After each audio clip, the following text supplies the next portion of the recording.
Hey, it's me, GV. Oh my god, my hair, dude.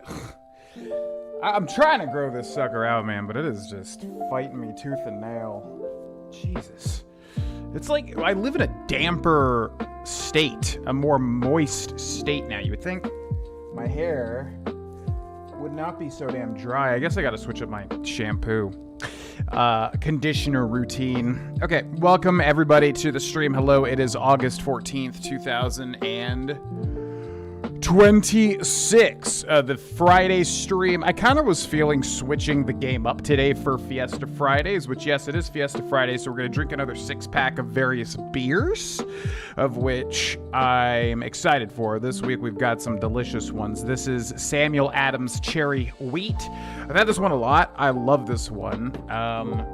Very good beer. I'm not like particularly a big fan of Sam Adams, but I gotta say, honestly, I kind of write them off because they're just like a big brand. But I gotta say, they're pretty good.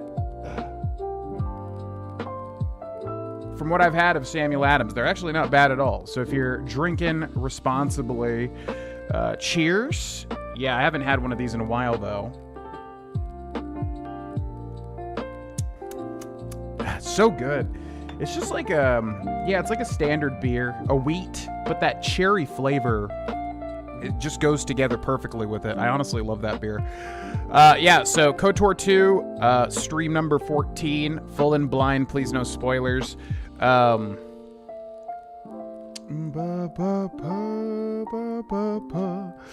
Yeah, I kind of want to switch games up today, but I just couldn't really think of one. I really want to do Subnautica 2. However, I don't want to start Subnautica 2 and then kind of like get sucked into it and pull the attention away from KOTOR 2 because I'm really enjoying KOTOR 2 as well. So I figured, unless there's just a game I really want to do that's good for like a one-off,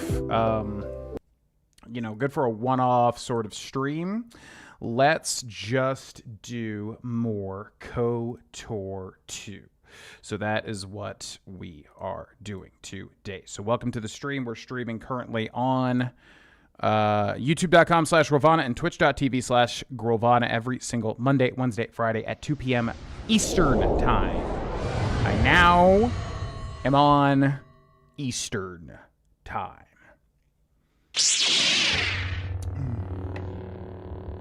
What is up, Dark Autumn 12? What is up, The Big Bag of Broseph? What is up, Illuminante? What is up, Nomad HO2? I was actually thinking of doing Elden Ring, because I am guiding Elden Ring currently, just kind of as a side thing. So I was considering it, because I just guided Raya Lucaria, and I was like, oh, we could do Kaled, but I don't know. I've been enjoying KOTOR 2, so yeah, we'll do that. I do really want to do Subnautica 2, however, at some point, maybe after this. All right, welcome back, everybody, to Star Wars Knights of the Old Republic, to the Sith Lords with the Restored Content mod. The story thus far is we are playing as the exiled Jedi, I almost said Exar Kun, exiled Jedi Kester Vin, dark side, super dark side. But a better character than our KOTOR 1 character, I would say, even though that's Revan, who's everyone's darling. I like this character better. I think this character is much more realized. So yeah, dark side, and basically the story is that we're an exiled Jedi, and yeah, the Sith are hunting us down, specifically Darth Nihilus. And yeah, we're going from planet to planet, either grouping up the Jedi or hunting them down. And since we're dark side, we're going to be hunting them down. So we went from Paragus mining facility to Telos station to Telos to Dantooine, killed the Jedi there. You don't, Hanhar. I was saving the start for you, Hanhar, but right now I need one less Jedi running around. Good thing I upped the dosage enough to take down a Ronto. Okay, I wasn't gonna jump into the thing just yet. But woman has intervened. What is this? So it seems the exile has chosen to come after all. See the entrance to the Jek Tar. Unlock the sequencer to the private chamber. I will meet the human there. I have brought the Jedi to you. Now where is Goto? You shall be compensated, Hanarm. The trap is not yet sprung. Until then, I request your patience. Huh? Wait, what? We're playing as this woman? What the hell? Mira. Okay, that's really weird. Is this cut content? What the hell? Anyways, as I was saying before, I was so rudely interrupted by Mira here. Yeah, we went to Dantooine, killed the Jedi Master Vrook there, and then we went to Onderon, where we had to land on Duxon, the moon, where we met Mandalore, who's actually Canderous Ordo from the first game, which is super cool. But now he's the leader of the Mandalorians, who are very much on their last legs. And then we went to Onderon after that, and we were forced to leave, so we were not able to kill Master Kavar. They said you'll have to come back later, which is interesting. So then we went to Nar Shaddaa, which is the scum and villainy headquarters, the smuggler's moon, and basically we're being hunted by all of these weird goth kids, and we need to, again, find a Jedi and kill the Jedi here on Nar Shaddaa. We still have not been to Korriban, which was a planet in KOTOR 1, the dark side planet. What's up, Roman? What's up, Uncleated? What's up, D-Money? Yes, there is a full KOTOR 1 playthrough on youtube.com/Grohlvana on the live tab. You can watch, or the playlist tab, full playthrough of this game. All right, yeah, that's weird. So now we're playing as Mira. Very odd. The only other time they did this was with the T3 Astro droid. And now we're playing as Mira, who's in this, like, Bioshock Big Daddy suit because this Jek-Tek Tar bar is poisonous to humans and most other races. Okay, what is your deal? I don't even know what you do. Recommended, maybe? Computer use and... Is she, like, a companion?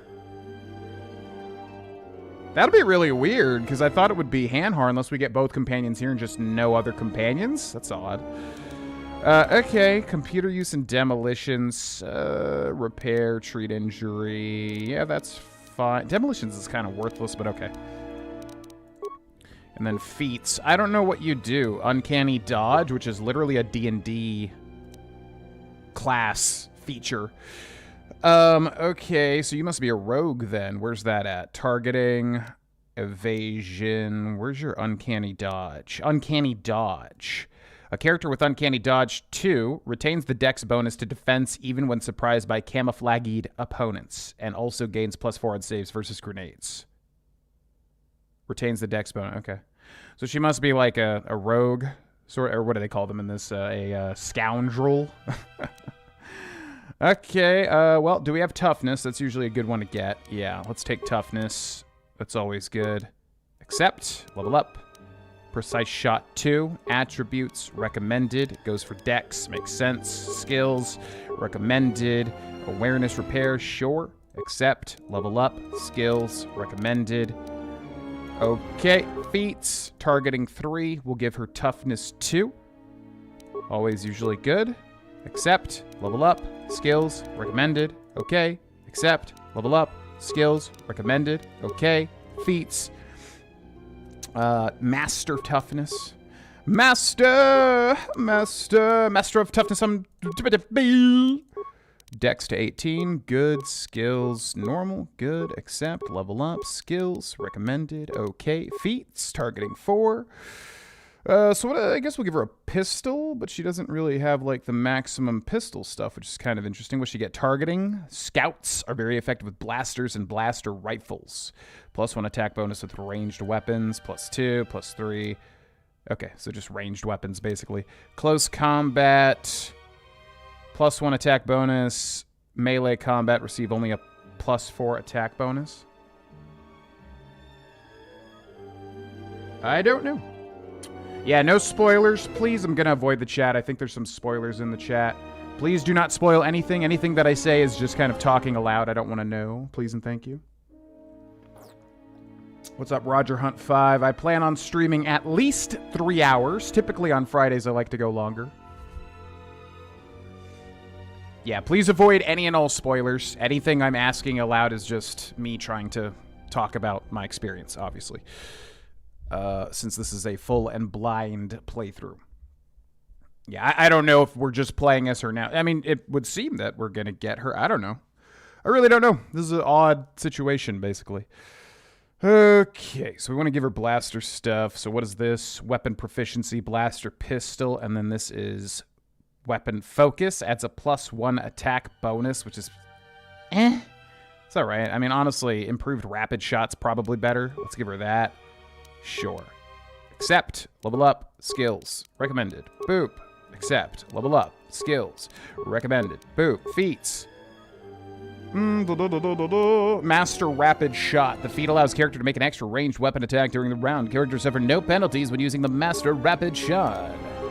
Okay. No, not auto. Level up. Precise Shot 4. Attributes. Recommended. Dex. Yep. Skills. Recommended. Accept. Level up. Skills. Recommended. Feats. Targeting 5 now. Which is what? +5 attack bonus. Yeah, so we already get an attack bonus. This is improved close combat. Character has mastered fighting with ranged weapons in close combat.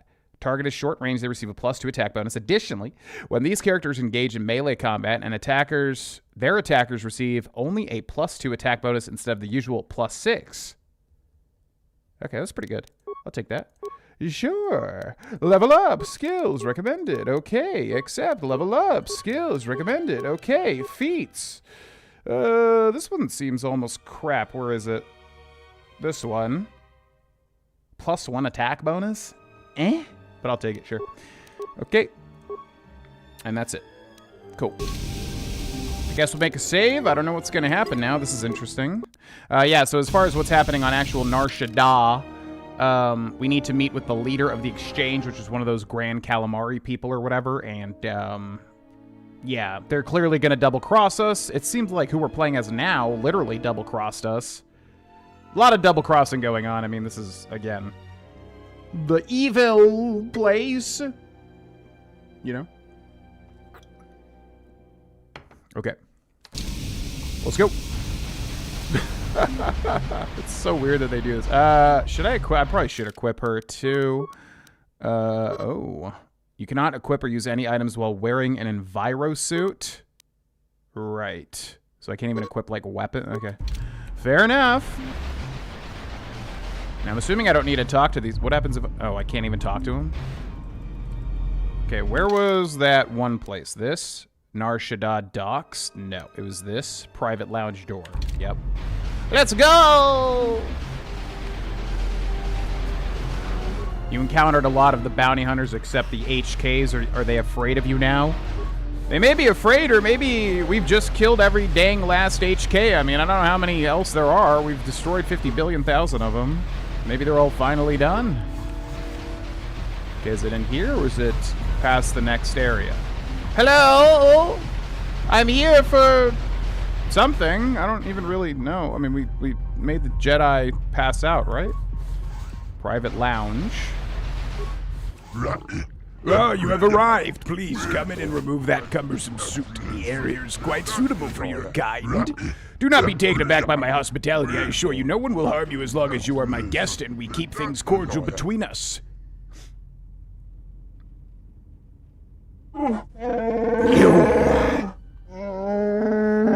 Good eyes, Hanhar. No wonder you're still number 2 on Nar Shaddaa. Restrain yourself, Hanar. There is no need for violence. I gather from your conversation that this is not the Jedi I invited here. It is difficult for me to tell. You humans all look so alike to me. Perhaps you would dare to explain what I owe the honor of this visit, and where I might find the Jedi.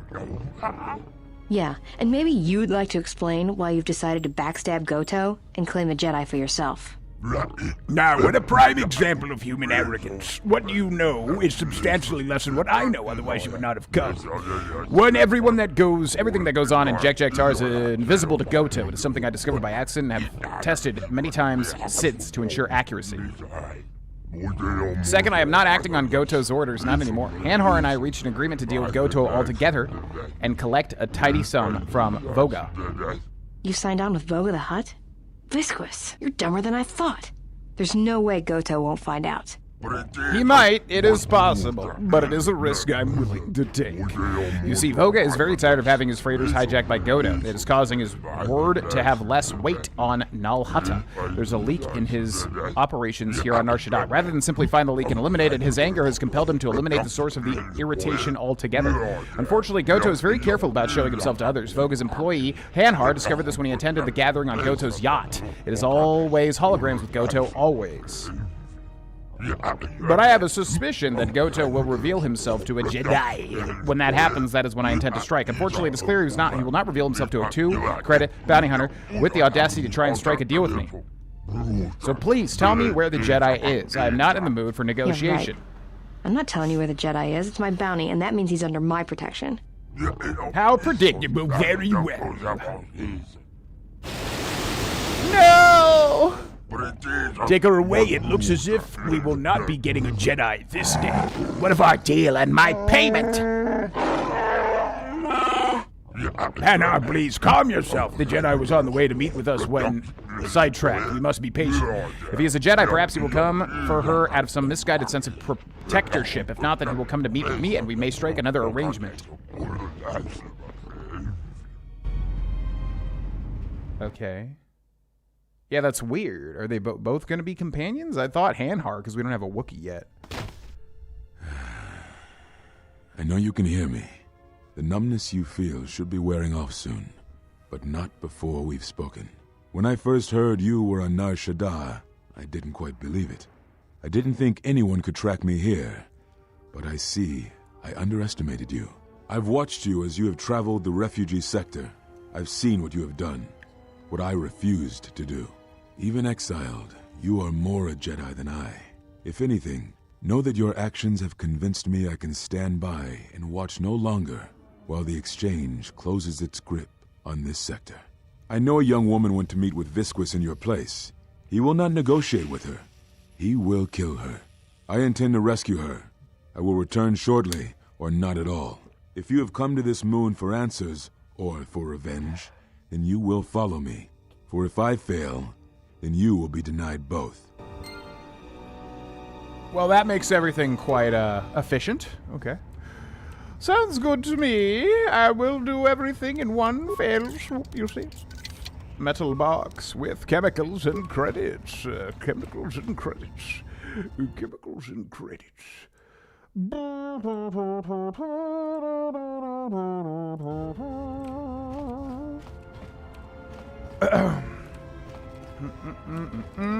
Who would want to kill the lovely assistant droids? Systems assistance failing, master.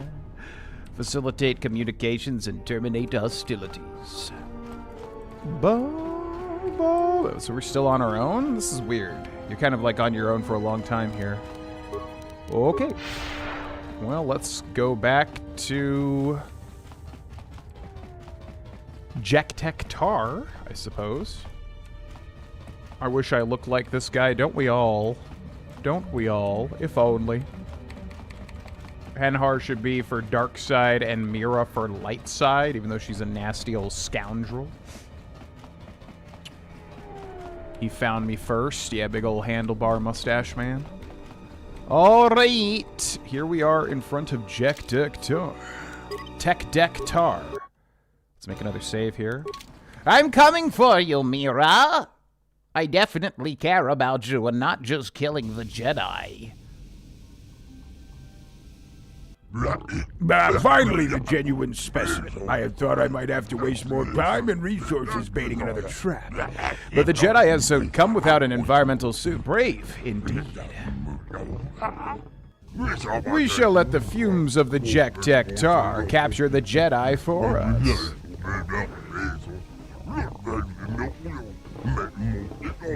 Which is kind of bullshit, considering we were fine, and we also have poison immunity. Clear your thoughts. Yeah, we literally did everything here. I mean, the poison doesn't hurt us, but okay.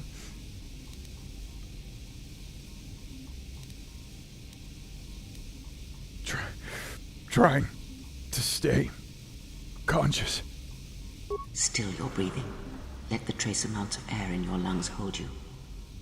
The Force can sustain you. Listen to it. Let it keep you alive until you reach safety.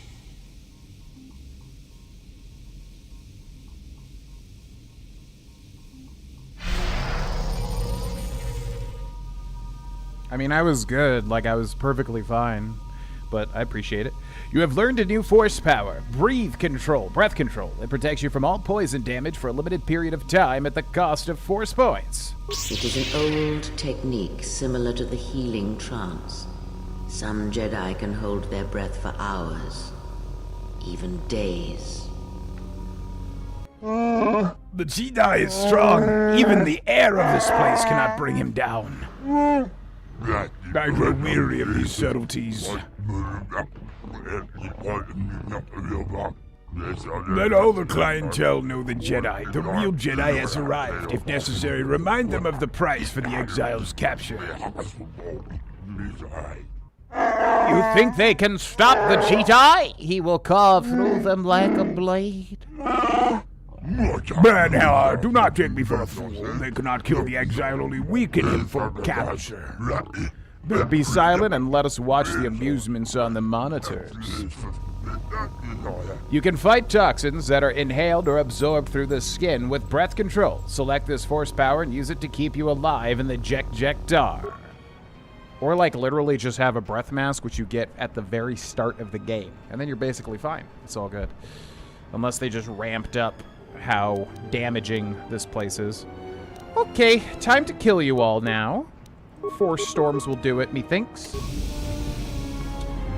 How far in the game are you if you had to guess? I don't know. If I had to guess... If I had to guess, and obviously don't tell me. I don't wish to know. If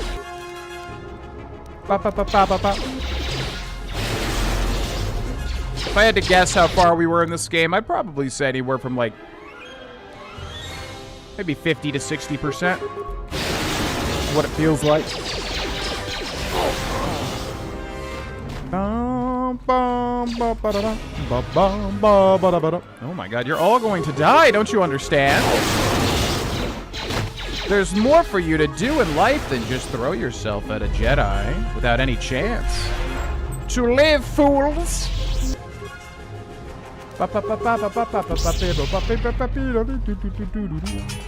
Have you had a lot of crashing / bugs?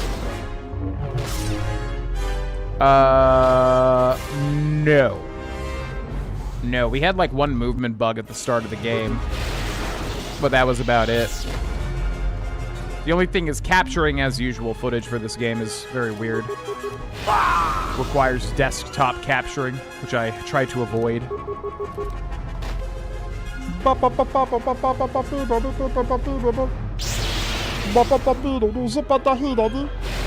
It's the bar patron.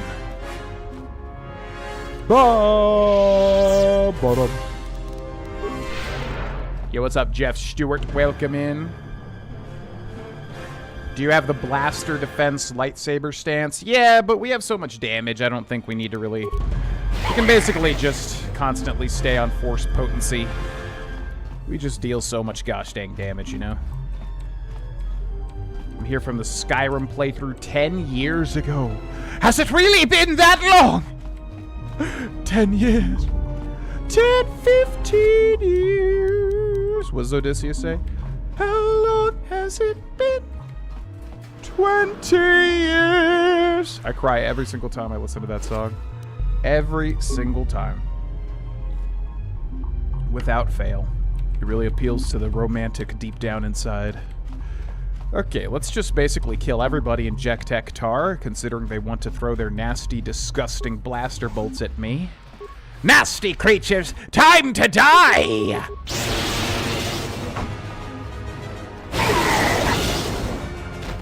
A lot of XP, too, which I will take. How about a force wave for you? Ba-ba-da-ba-ba-da. Everybody, if you guys could all corral up, I got something cool for you guys. If everybody could kind of follow me, got something real cool for you guys. Okay, is that everybody? All right, gonna need you guys to kind of all get together here. Perfect. Thanks so much. Okay. So, enjoy this. It's going to be fantastic. It's called Master Force Scream. All right, ready for this? No. Keep doing it. And again. And again. And again. Is there still a guy left? What are you doing? Hey. You're not getting out of this, buddy. I'm gonna kill you, literally, with kill. Yeah, kill kind of sucks. It's just a DOT. Doesn't really deal enough damage. Yo, what's up, Zoro42? I feel the power of the dark side flowing through my veins. Affliction? What is that? I think that's just like the negative stats. It's Twi'lek Domo! And now you're Twi'lek Gay.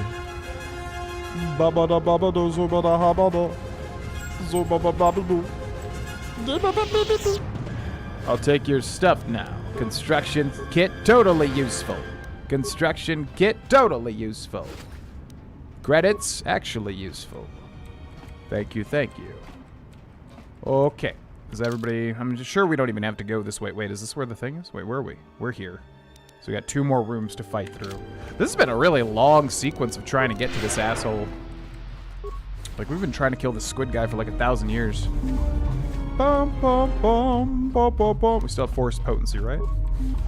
Goated. Let's activate the energy shield just cuz. Sup, everybody? Aw, man, the Gand. I like the Gand. You guys were cool. But if y'all could get together, I've got the ultimate fly swatter. Come with me. Everybody kind of corral up. Oh, man. This is going to be the most satisfying thing ever. Let's do a force scream. And then, now that all their stats are lowered, force storm. And 7 years ago. Hiya! Do it. Oh, my God. Killtrocity. Kilimanjaro. Double kill. Triple kill. Man, I really wish I remembered the order of that. Double kill. Triple kill. Quad kill? Kilimanjaro. It's like Killtrocity. Overkill. Kilimanjaro. Oh, wow. Nice roundhouse kick. Anyways.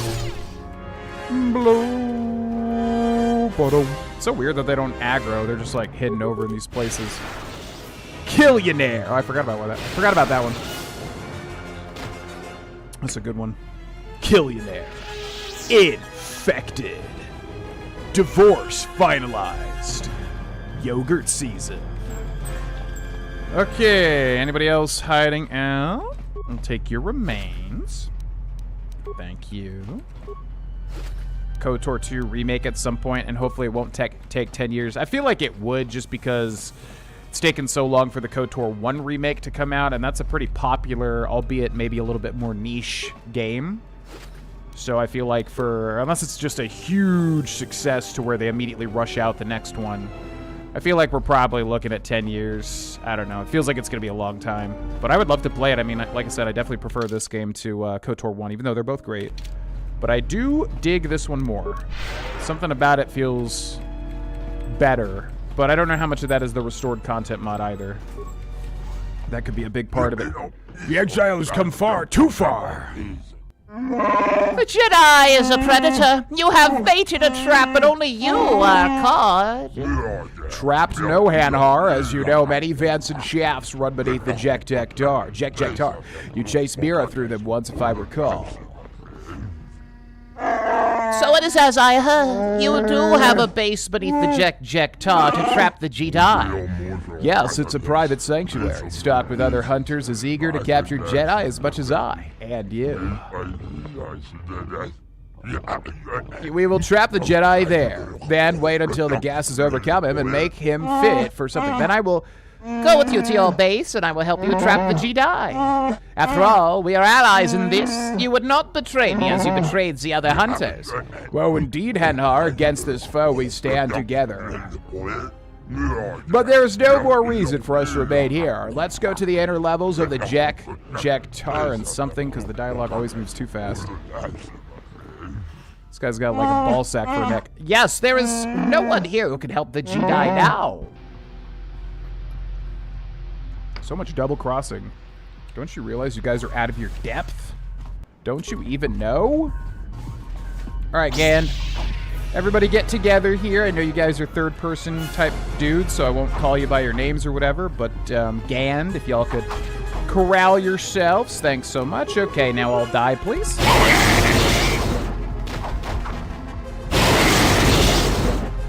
My god. The sheer power that we have.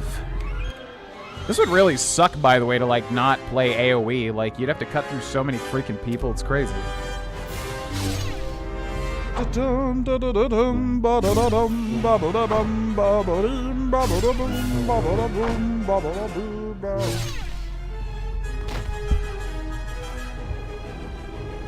Like, I think, our first character, he had, like, I think it was half powers and half lightsaber stuff. He had some fun stuff, but, like, man, it just takes forever to cut through people with this many ads.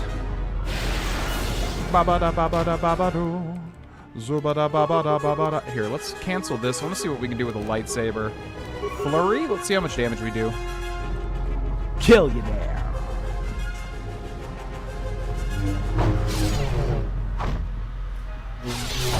Yeah, it's still not better than the powers, obviously.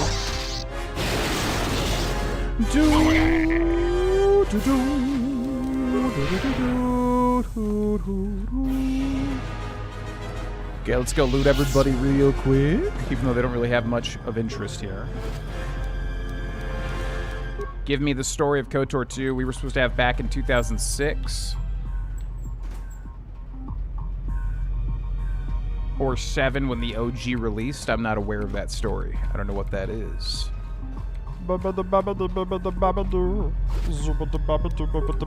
Credits. Credits. Credits. Physical boost D package. You can boost your D with that package. Okay, is this where we're going? Yep. Alright, it all comes down to this. Getting some texts here, so let me just make sure there's no emergencies.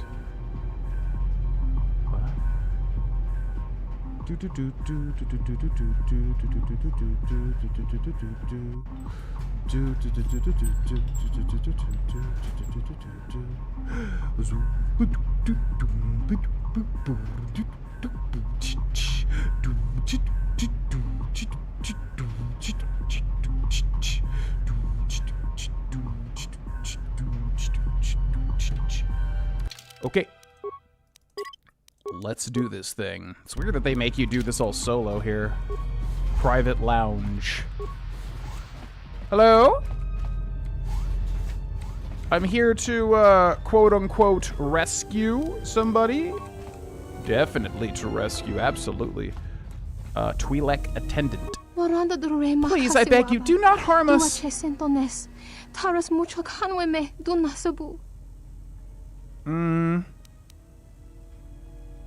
Tell me where your master is, or you'll be corpses.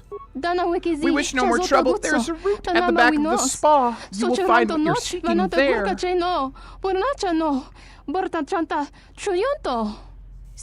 Our master, his private chambers are beneath the Jek Tar. He goes there for privacy. Persuade. Ooh. Anything else I should know about Visquis's private chambers? Traps? Defenses? There's a maze of tunnels that lead to his chamber. Old ventilation ducts connected to the docks.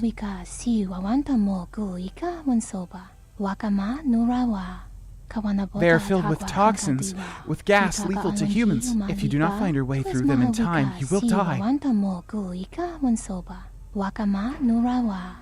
And even if you make it through, he has an entire clan of bodyguards, Ubis, that serve him. You must be careful.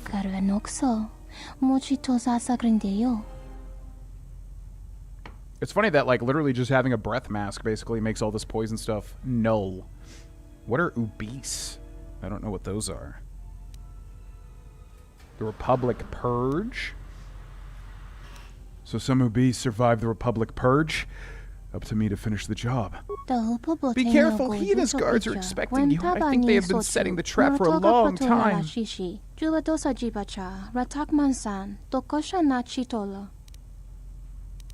there a Wookiee with him? Yes, Visquis is working with him. He's a monster, and if he guards Visquis, then you are in terrible danger.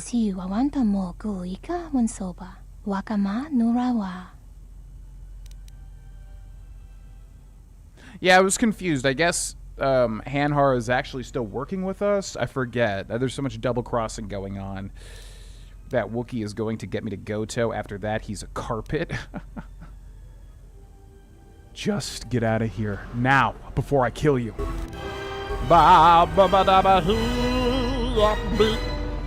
Excellent. Chemicals. We need a new KOTOR story, not the same thing again. Agreed. If they ever make, I guess it's Fates of the Old Republic. If that's a, well, I guess it's a thing. But when they make it, yeah. I mean, make a new story. Just recycling the same stuff over and over again is not cool. Especially with how cool the stories are anyways. I mean, just do something in that vein. Again, how hard could it be? Not very hard, I would imagine. We've got a Twi'lek attendant. Please, I beg you, do not harm us. Well, luckily for you, it seems like I can't even harm you. Not that, I don't think we would. Like I said, I want to just kill people just because it's evil. Okay. No, you're good, don't worry. Why are you all Twi'leks in scantily clad suits? What could it mean? Alright, so I guess Hanhar's still working with us. We're gonna assume that, I suppose. Maybe we can double cross him anyways, but it seems like the game wants him to be our companion, I would bet. I don't know. Let's see. Let's see. Another maze. This is your stronghold. It is well hidden.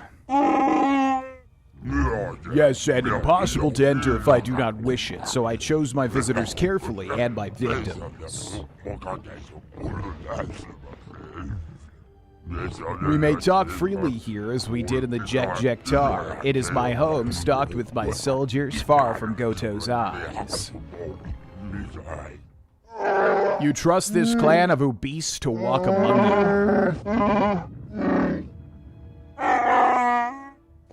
Even though their environmental suits through, they smell of hate, barely controlled. They obey my orders, as do you. They are well trained, know discipline, and despise Jedi. All that unpleasantness with the Republic bombing their world into a radioactive ball, you know. Such a tragedy, and from such tragedies, weapons and tools are forged.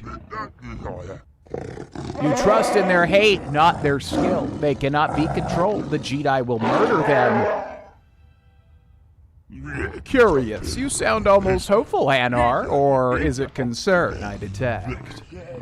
Regardless, you presume too much. This clan has dedicated themselves to revenge against all Jedi. Their will is focused on training to hunt and kill them. The Jedi will kill them all. Slowly. These beasts know battle, but they do not know war, as the Jedi does. We shall see.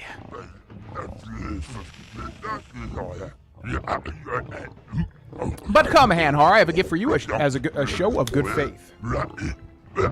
It will give us something to divert our time as we wait for the Jedi. There's the buzz of static from your map screen. It looks as if the interference in the tunnels is scrambling the map. Man, oh man, I feel like those two get so many cutscenes. Like, I feel like they eat up the whole cutscene budget of this game. Again, I don't know how much of that is like, you know, cut content, but yeah, it feels like there's a lot of Hanhar / Visquis cutscenes.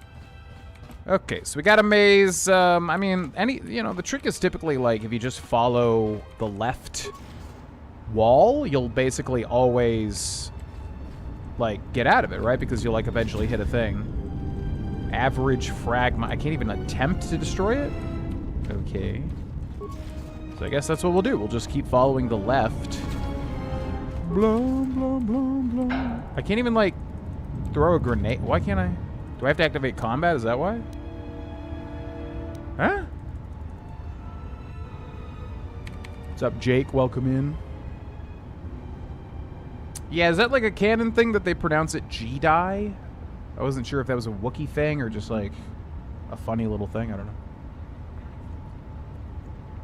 Kester's looking really rough. How dare you? He's been through a lot. With another space game that's better than Starfield. What's the consensus on that?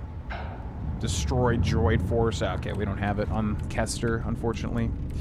What's the consensus on Starfield these days with all the updates? Is it actually, like, decent now? Is it worth it, or is it still kind of mid? I have, like I said, Farah's corpse, plasma torch credits, and Farah's databed. I have considered, like I said, going back and playing it at some point just to, again, beat it, but has the consensus improved at all? Is it considered better at all with all those updates? This may be my last entry. I tried to navigate the vents beneath the docks to meet up with Suyin, but the map's showing static and I can't get a fix on my position. The vent doors keep sealing behind me, the gas mask's running out of air, and there's only a few charges left in my plasma torch. I'm not going to last much longer if I don't find an exit port. Yeah, just get a breath, just get one of these masks. I mean, you could, it literally makes it, like, poison useless. It's great. Okay. Anyways. I like how you can just literally just walk past these traps. The evil Wookiee from KOTOR was Chundar. Yeah, I thought it was Hanhar for some reason. But Chundar, yep. I thought they were doing another thing where it's like, remember this character from KOTOR 1? He's back!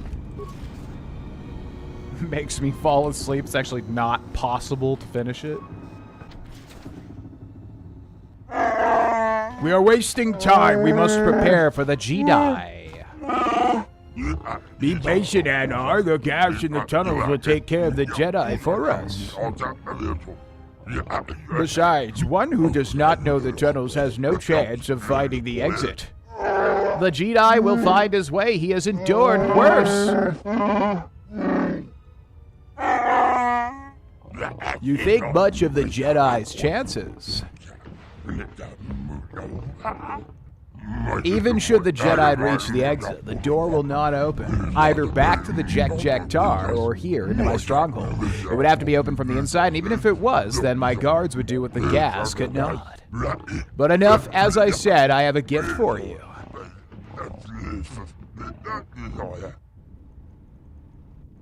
Oh my god. No.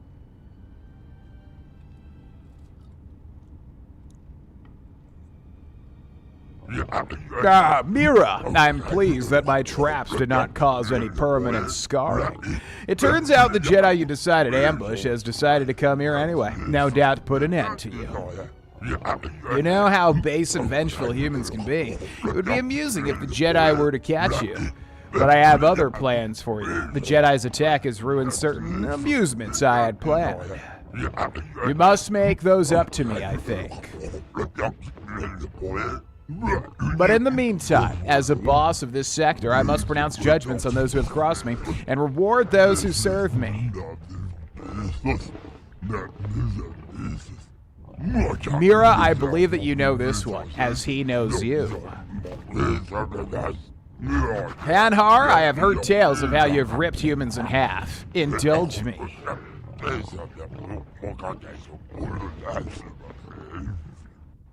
I have left her armed. I do not want her to die too quickly.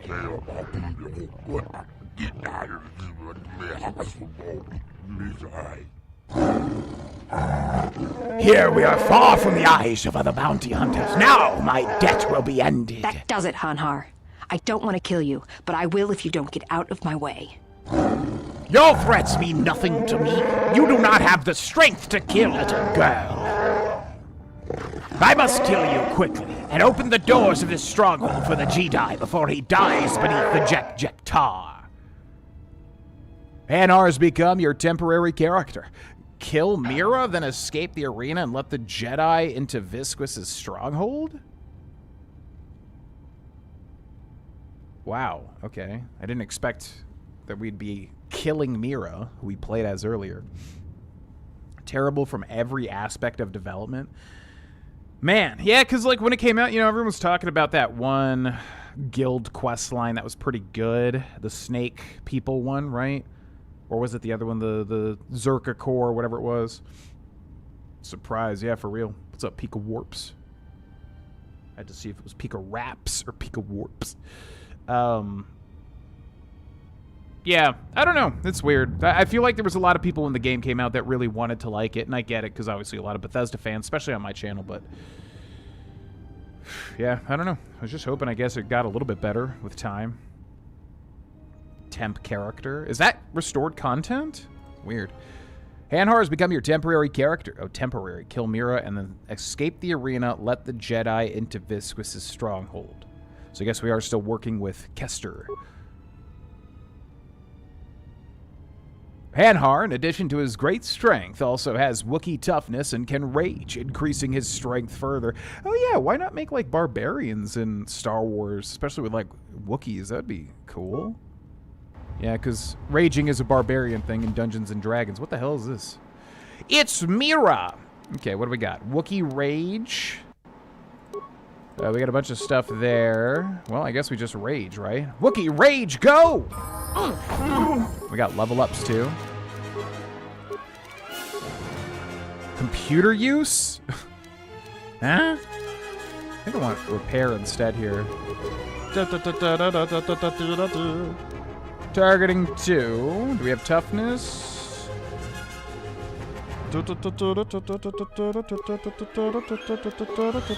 Evasion.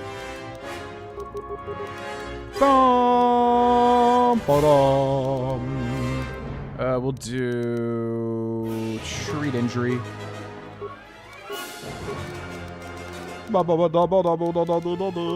Wait, what?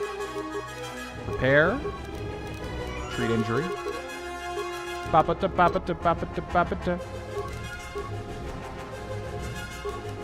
Uncanny death. So he's a scoundrel too, I guess.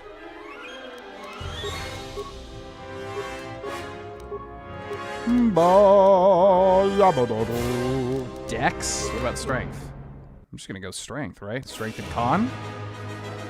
Yeah. Wait.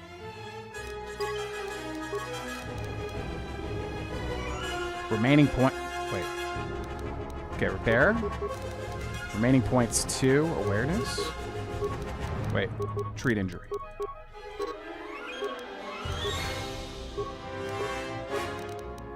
Yabba-daboo. Yabba-daboo. Feats. Wookiee toughness. What's Wookiee toughness? Wookiee Rage. This feat allows Wookiees to enter an instinct-driven blood rage. In this state, they gain a +2 strength bonus, +1 vitality bonus, point per character level, +1 to their fortitude and will saves, and are immune to paralysis and stasis effects. Every creature they kill fuels their rage even more, adding to the damage they do in combat to a maximum of +6. While Wookiee Rage is activated, the character suffers a -2 penalty to defense. This effect lasts for 30 seconds. Okay, where's Wookiee whatever? Targeting.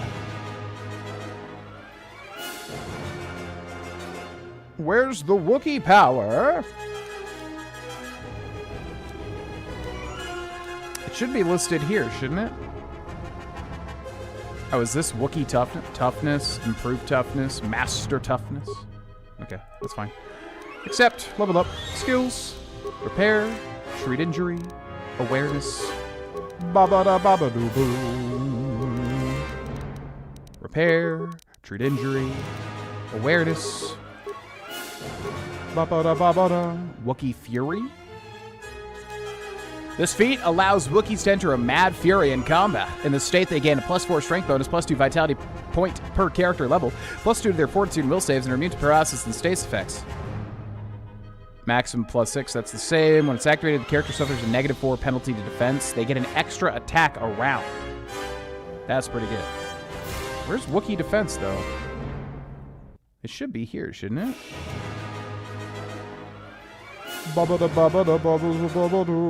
Okay, let's just do improved flurry.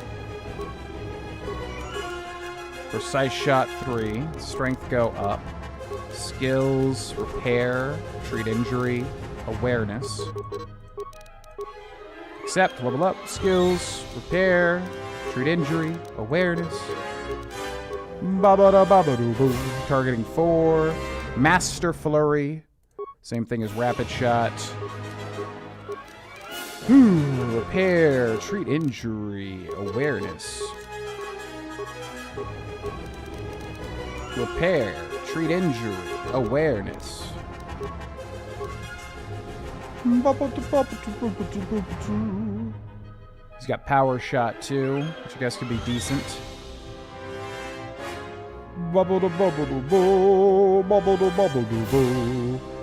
Characters that focus on using a single one-handed weapon, which we're not doing. Where's the other one? Is it this? Melee weapons? No, it's this. 2-weapon fighting. Penalty of a character wielding a double-bladed or 2 weapons, one in each hand. Yeah, it said that. Let's do Constitution now. Repair, treat injury, awareness. Okay, repair, treat injury, awareness. Targeting 5, Wookiee toughness 3, and Wookiee friend. Where's Wookiee toughness? I want to read what it does.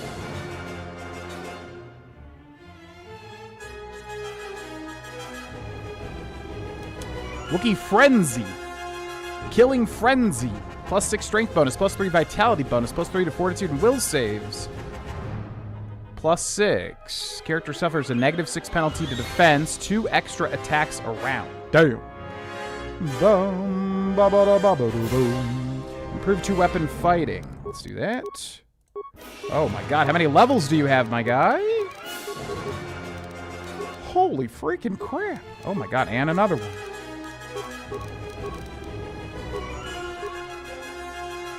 Master 2-weapon fighting. This feat again reduces the attack penalty for characters using a double-bladed weapons or 2 weapons, one in each hand by 2 for a total of -2. Main hand, -2 offhand. Use of a balanced weapon in the offhand can even further reduce the attack penalty by 0 to a final total of 0, -2, negating it almost entirely. I like it. Okay, holy shit. 15,000 bonuses. Alrighty, time to die. Let's just do Master Flurry here. Whoa.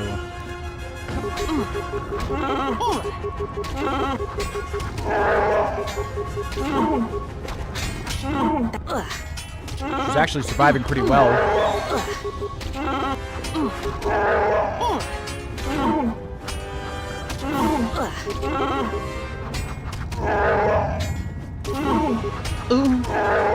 Fallen. Kill her, Hanha! I have killed her. It was not as satisfying as I hoped. I do not kill any human for free, and now I want my payment. Oh, yes, your payment. After all, Voga did pay me for my services. A portion of that payment is yours.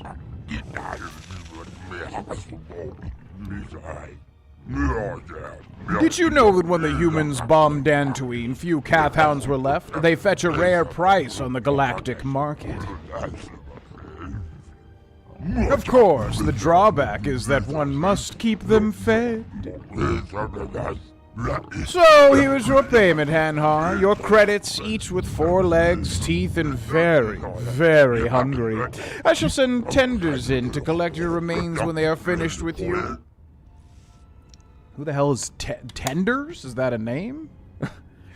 You need to find a way out of the pit, and find a way to open up Visquis's stronghold and let the Jedi in. Alrighty, well, what do we got? Improved power attack, attack, master, flurry. Let's just go master. Actually, let's cancel this. We want to rage first. And then we're just going to go for it.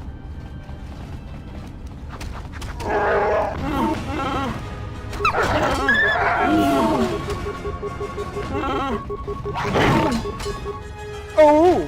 No, no, no, no, no, no. What are you doing? Kill the things first.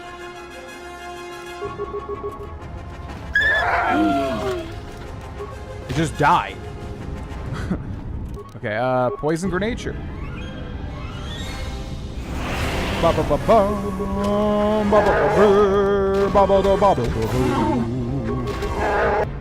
Okay, we good?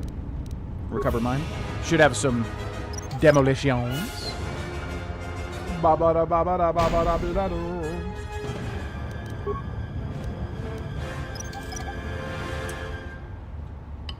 Even mods can't save it. Unfortunate.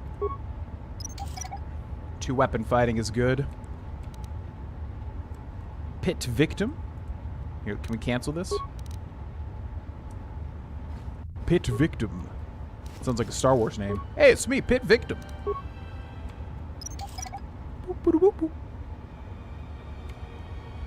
How long does this last, by the way? Seems like it lasts quite a long time. Beast tender? Oh, that makes more sense. He just said tenders. Good old tenders. Credits, tranquilizer dart, and poison dart? 60 seconds. Oh. That's a long, long time. Yeah, that's really... Man, Nar Shaddaa is kind of odd. They have you play as Mira, and then she just dies to... Like, why do they even do that? Unless that's a cut content thing. McGruff405! GV saw you figure out last stream. You can make companion Sith or Jedi once you max influence. Maiden locked cause you progress with visas too fast before her. Gotcha. Yeah, I was a little confused by... Everybody was basically trying to hint at it. You know, and I was confused because I thought, oh, so you can go max or... I thought it was something like basically, yeah, it'll culminate in some big thing where like they have to choose to stick with you or fight you near the end, so it doesn't matter if you have maximum negative influence or maximum influence. I didn't realize that's what you guys were hinting at, so now it makes a lot more sense. I don't really care about the Handmaiden because we're not going to use the Handmaiden, but... Yeah, I guess what you guys were trying to say was basically, like, try to max out everyone's influence so that you get a full squad of Sith Lords. Seems hard to do. I guess we can do that. I mean, honestly, Kestervin is so powerful, we can probably carry everybody without having to constantly change and level them up and stuff. So maybe we'll try, but it sounds like we can make, yeah, Visas a Sith Lord now, which is sick. And I guess we'll try to do Mandalore, too.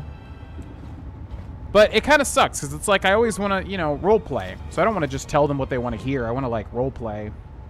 Because that, to me, is more fun. But, yeah, we'll see. We'll see. We'll try to do that with Vsauce first, though, because she should be maxed out.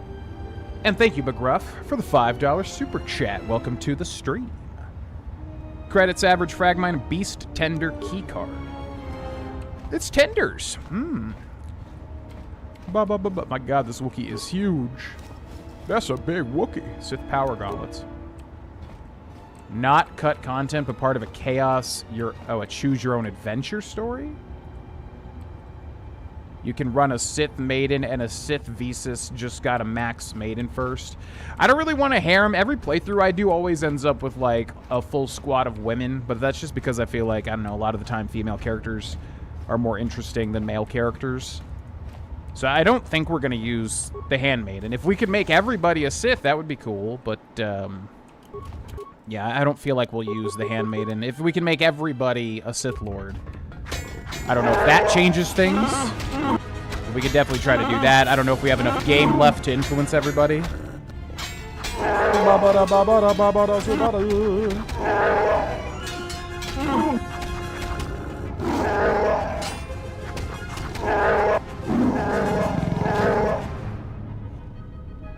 You can make her dark side.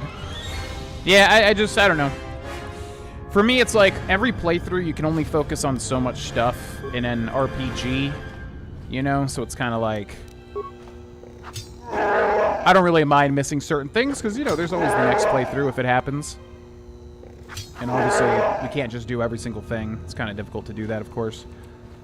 But, yeah, we'll try to do some cool stuff.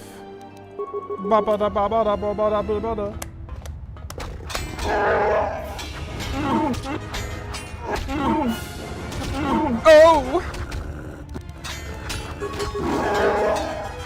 Have her turn. You have to turn her Jedi before turning her dark? Okay. As far as I know, Visas knows how to use the Force as soon as you find her, right? I think as soon as we got Visas, she was able to use Force powers. Okay, let's go this way. Hello, guys. How's it go? Oh, we're actually kind of not doing too great here, actually.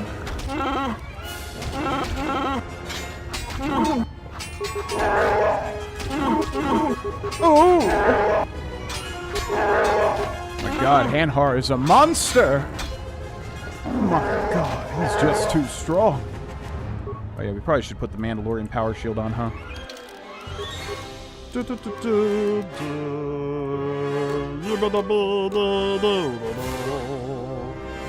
give him that. Let's give him... Sure, let's give him... Energy shield.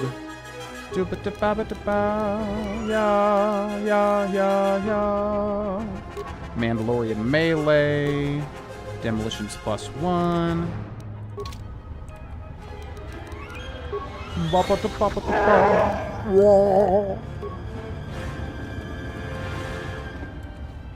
Okay. We have no way to heal either, outside of med packs, of course. Let's go... let's go this way. Vsauce and Mandalore Sith is the way to go. Yeah, usually whenever I play an RPG, it's like I want a team of like the coolest, most interesting characters, at least to me. So that usually means an alien if I'm playing in a sci-fi game. Not boring old humans. And that usually means who's ever got the most interesting shtick. I remember in Dragon Age Inquisition we used... I guess I don't want to spoil it because if I remember correctly, he was a bit of a very interesting character. But there was like there was like a red-themed guy with a scythe. I don't want to spoil it because I feel like that was specifically like something that was a bit of a spoiler. But anyways, like whoever I find the most interesting, basically. So as far as this playthrough goes, definitely Vsauce for sure. Endgame party. It's like the same thing with Canderous Ordo when we played KOTOR 1. It's like he's cool, but he doesn't quite fully scratch the itch. So I don't know. We could use Hanhar. I mean, Hanhar's seems pretty strong too. If Hanhar is a companion, I mean, I still don't know. I guess it definitely seems like he's going to be. But they've kind of done some bamboozling. Yeah, we could use Hanhar instead of Mandalore. I don't know. I don't want to use HK because we used HK in the first game. So yeah, it really only comes down to Mandalore and Hanhar thus far, I think.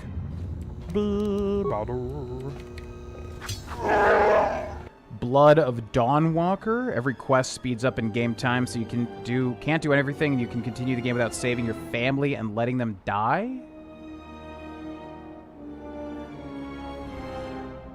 Oh, that's really interesting, huh? You can save them. Really cool. Vampire open world RPG coming out by former Witcher devs.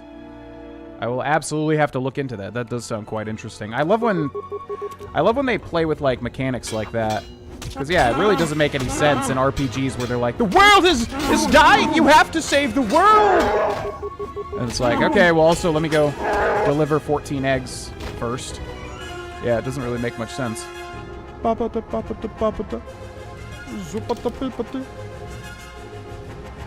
Okay, so this... What's this? Beast Pen. So over here is the maze. What happened to Kester? I guess no matter where we go, it's kind of all leading to the same spot. Wait, where does this go? Okay, let's also use a med pack. Usable. Life support pack. Also gonna save. Okay. Here I go killing again.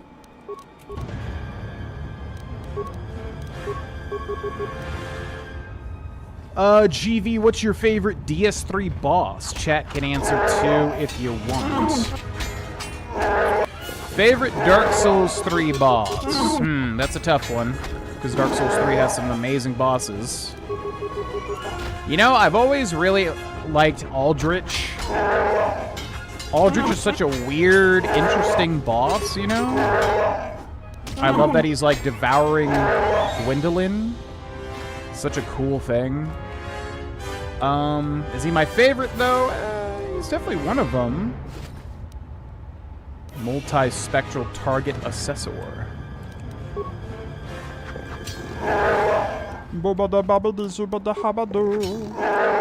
Here, let's take a break real quick and look at the list of Dark Souls 3 bosses.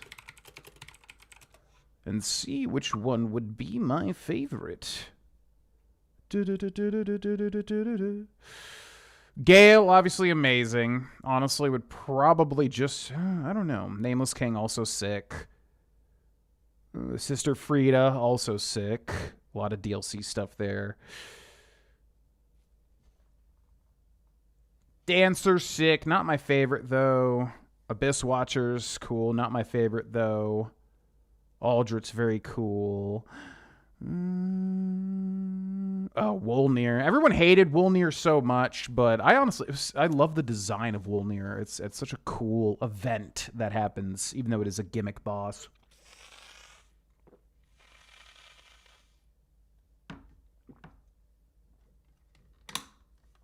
Man, out of all these,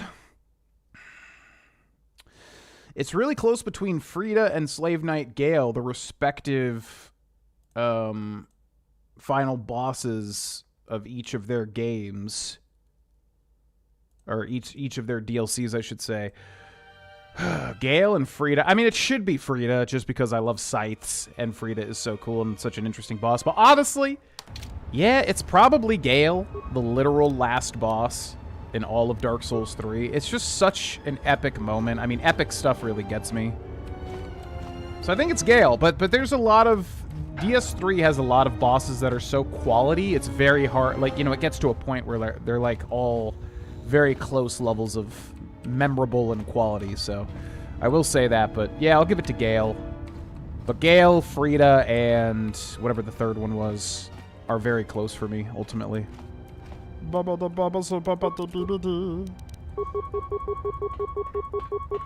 Yeah, I know Atten. I mean, the thing is...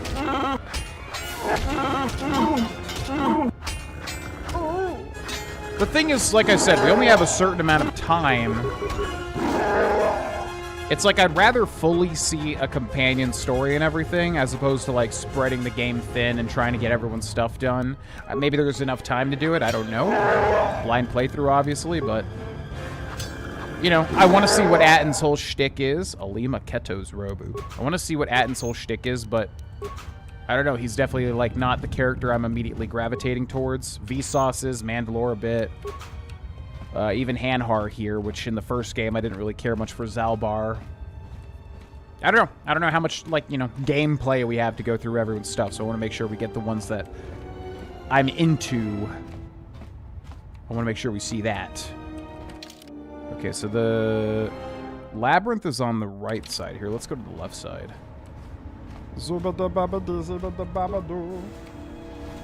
Mortot?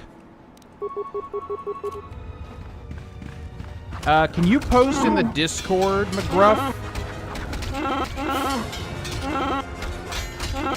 Could you post in the Discord, just to remind me, like wherever, video game channel or whatever, just to remind me to, check out the trailer, because I'll forget. If we talk about anything during the stream, I always forget. But yeah, if you post it in the Discord, I'll definitely check it out after the stream.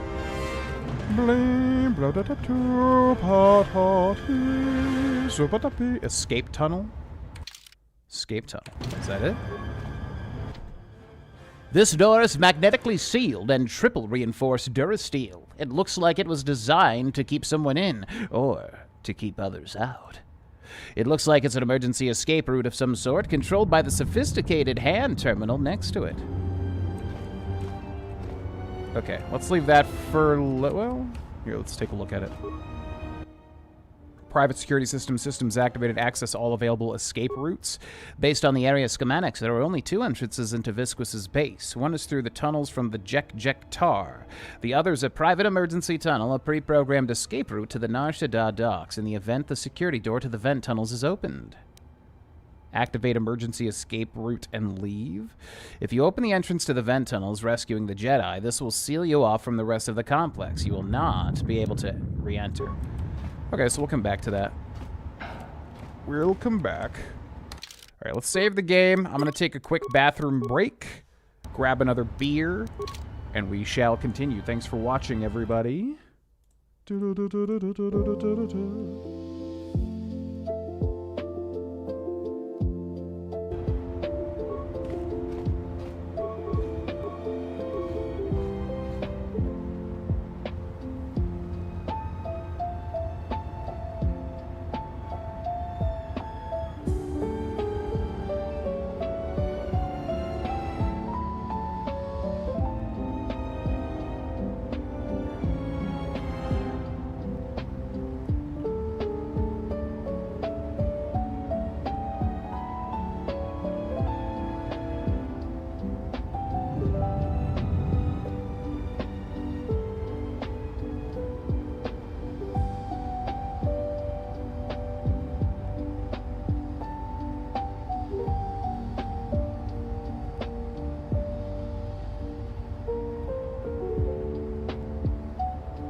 Alright, and we're back. Sorry that took forever, folks.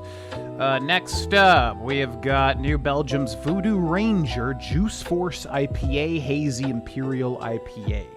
It's a strong boy here. Quite like New Belgium. In fact, there's 2 New Belgium beers that I grabbed today. Cheers. Very juicy, very good. Honestly, one of the best IPAs I've ever had, really. This one's really, really good. Got like a citrus taste to it. Very strong. Love it. Nameless King and Gale. Yeah, I was trying to wrap Nameless King into it, but I don't know. It's epic, but it doesn't beat out those others for me personally. It is great. There's a lot of really great Dark Souls 3 bosses. What's up, Relic Brown? Welcome in. All right, let's go, Zalbar 2, Hanhar Electric Boogaloo. Should probably give him some better weapons here too. So what is this? Reek Blade. I have no idea what's considered like a good normal blade. Damage physical 3 to 8. Damage bonus plus 3 physical. Critical threat 20/20 times 2. Balanced 2 versus 2 weapon penalty if used in the offhand. Attack mod plus 2. Upgradable edge and grip. Okay, we have Vibro Sword, which I don't think can be dual wielded. How can you tell? Balanced? Vibro Cut or Vibro Blade. How do we not have a single other thing for him? That's actually crazy. Huh. I don't know. I don't know. I don't know you, and I don't care to know you. Cut through it, please. Hanhar! Lothric and Lorien, somewhat underrated. Yeah. I like that fight. I feel like people hate that fight. But I've never really minded it. It's a bit annoying, I guess. But it's interesting. There's not really any bosses in DS2 I just don't really like at all. I'm trying to think, like, or DS3. I feel like people just love to shit on DS3 for random reasons, and I don't get it. I feel like the level of quality for DS3, pretty much across the board, is very, very good. And, like, even the weaker parts, I don't know. I still think it's quite good. Because I'm trying to think of any bosses I just truly don't like. There's, like, some gimmicky bosses, like even Wolnir I like. As I said, it's very cool, that whole section. Very visually cool. I love Wolnir's design. The Deacons of the Deep.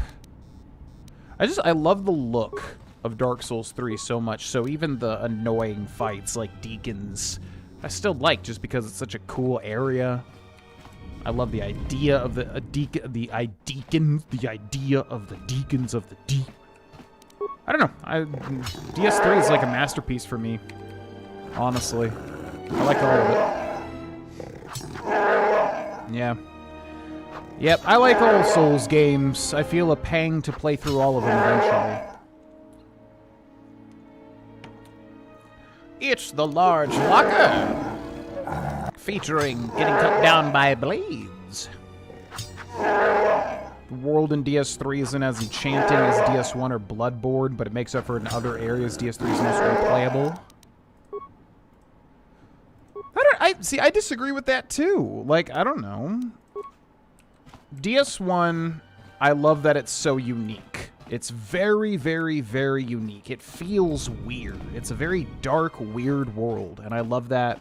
And obviously, it's where it all started, so it's a bit nostalgic for me. Great gaming memories. Never had played anything like it when I first played it. DS2, obviously the weird one out, but I like how weird it is, too. It's got a really weird, you know, it's got a big weirdness to it as well, but in a different way. Especially how everything looks and feels, much more like high-fidelity outlines, high-fidelity models. There's genuine, like, beautiful areas like Majula. But it obviously, you know, is the most bad in terms of, like, gameplay. It's not bad, but, you know, compared to the other masterpieces, it's kind of very odd how they did the gameplay. DS3, I think, is just the culmination of everything, man. It's so... I love all of it. I honestly can't even really think of a negative with DS3. It's such a solid game, like, on all fronts, at least to me. Elden Ring's obviously a masterpiece in a different way. I mean, they took the recipe and turned it into its own thing that also is extremely unique. Like, that's what's crazy, is, like, they all play very similar, but they're also all so unique in their own ways. It's really, like, a very hard thing to do, to make a... You know, like, KOTOR 1 and 2 are extremely similar. Like, they're basically just the same game, just, you know, with different stories, at least in terms of how they feel. Which is not a bad thing at all. It's just like, you know, KOTOR 1 and 2 feel very homogenous. Whereas, like, all the Souls games, they just all have their own things. Like, Elden Ring feels so different in terms of, like, the atmosphere and, like, the world building and everything. I just love them. Ventilation control loading complete. Enter command. Computer. Slice the computer. 2 spikes. Boop. System override accepted. Ventilation controls accessed. Computer access security cameras. Cam 305 training chamber. Gas room? Huh? I guess that's if we came here first. There ain't nobody in there. Okay. Chamber West. Oh, now that one. Overload power conduit in Chamber West. 5 spikes. We have 9. Yeah, sure, just for the fun of it. Why not? No! Later, nerds. Okay, return to root menu, system commands, open all security doors, 3 spikes, upload area schematics, 5 spikes, return to root menu. We don't really have enough spikes, unfortunately. But what you gonna do? Learn about using the workbench, use the workbench to upgrade items, use the workbench to create or break down items. And then we've got these reek blades, which can have basket hilt, attack mod -1, defense bonus +1, that is terrible. Superior agrinium grip. Damage bonus 1 to 8 slashing. Sure. What do we have here? Nothing can work right. Not yet. Okay. What do we have here? Moderate Deveronian edge. Damage bonus 2 slashing. Massive criticals 1 to 8. Sure. Assemble. Close. Okay. Moving right along. Do we go over here? This is the starting room. Okay, let's go this way.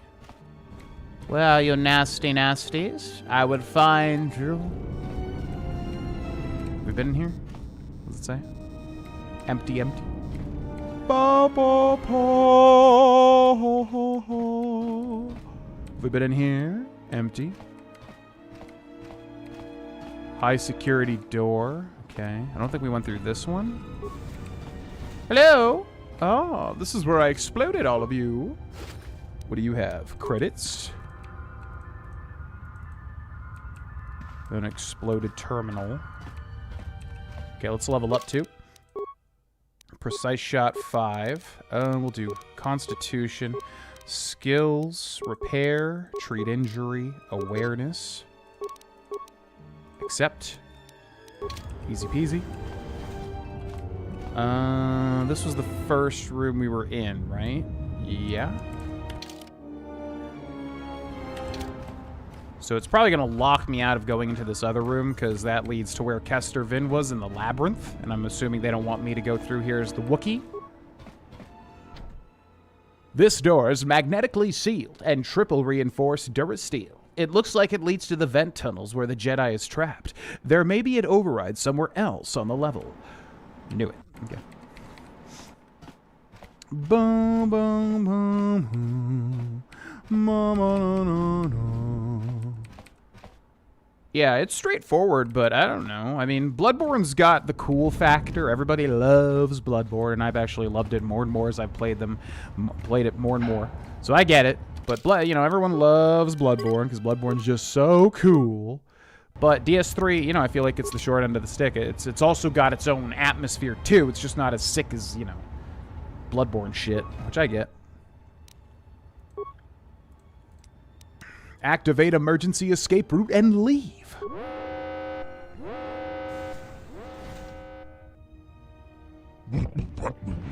And the alarm. Looks like Master Chief. Who opened the door to the vent tunnels early? I ordered it sealed until I gave the command.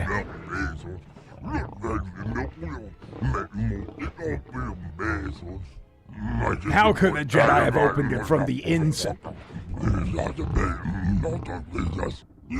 Hadha. Gods guide you, Hadva. We must go to the arena. Our bait has escaped. Deploy more of the clan to cover the base. We will need all of them. And tell them I no longer care if the Jedi lives or dies.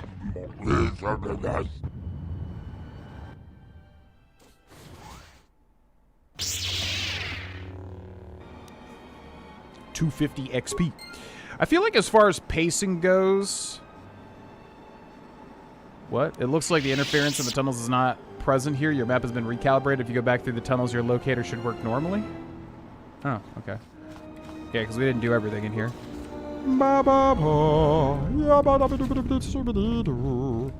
Yeah, let's just clear out this map real quick. Why not? There might be something unique down here.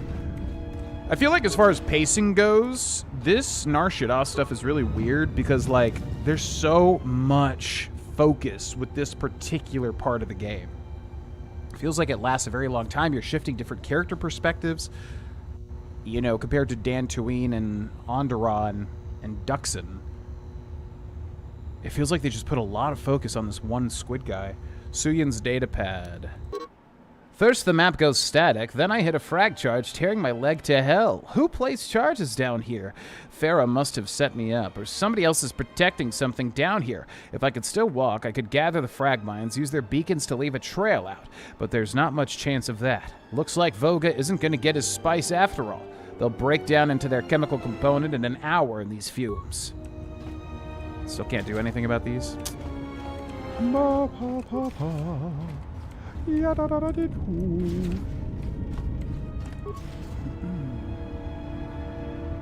Yeah, Sekiro's great too, but as I always say, Sekiro's kind of the odd man out because it's more of an action game, kind of. It's weird. It doesn't really feel the same as the others in that way.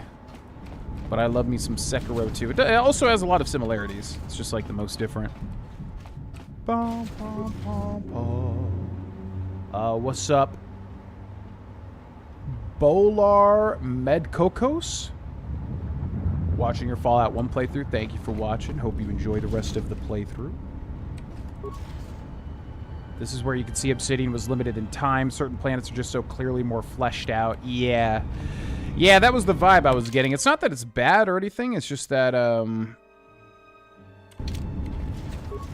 it's weird that Nar Shaddaa has so much going on compared to, like, Dantooine, for instance.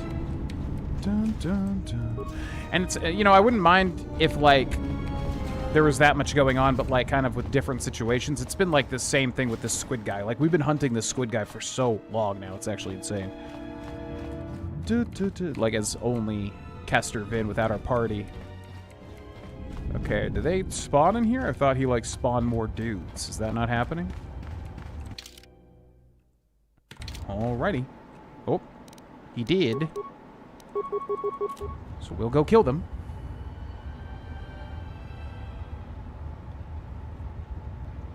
Kester, you want to go kill them? Okay. So, walk over here. What's up, guys?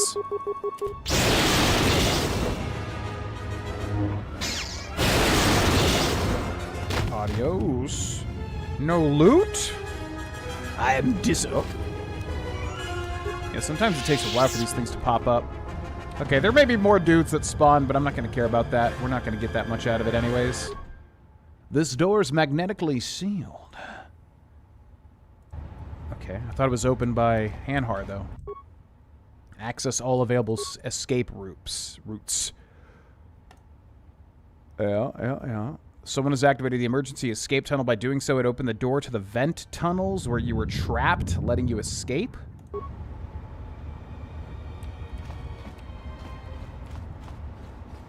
Like, the first door? But why would I...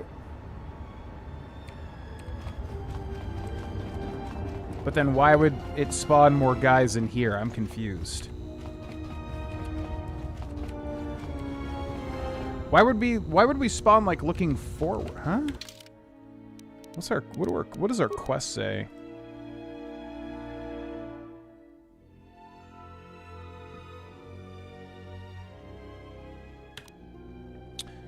Yeah, I'm confused. So it opened up this door? Then why would we spawn like here looking this way as if any of this matters?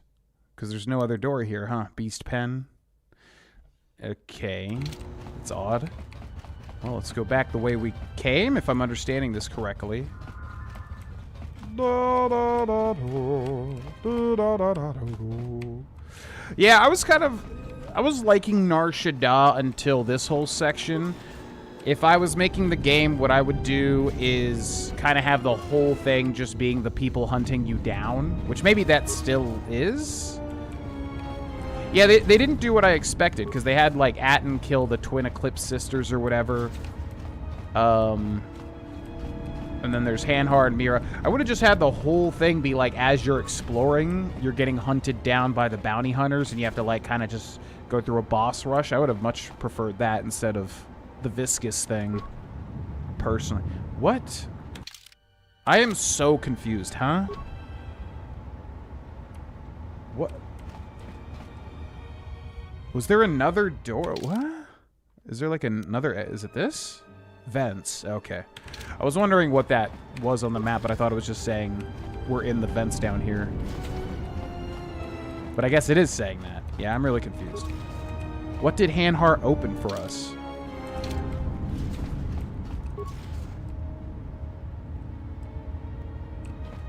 There's only one other exit, right?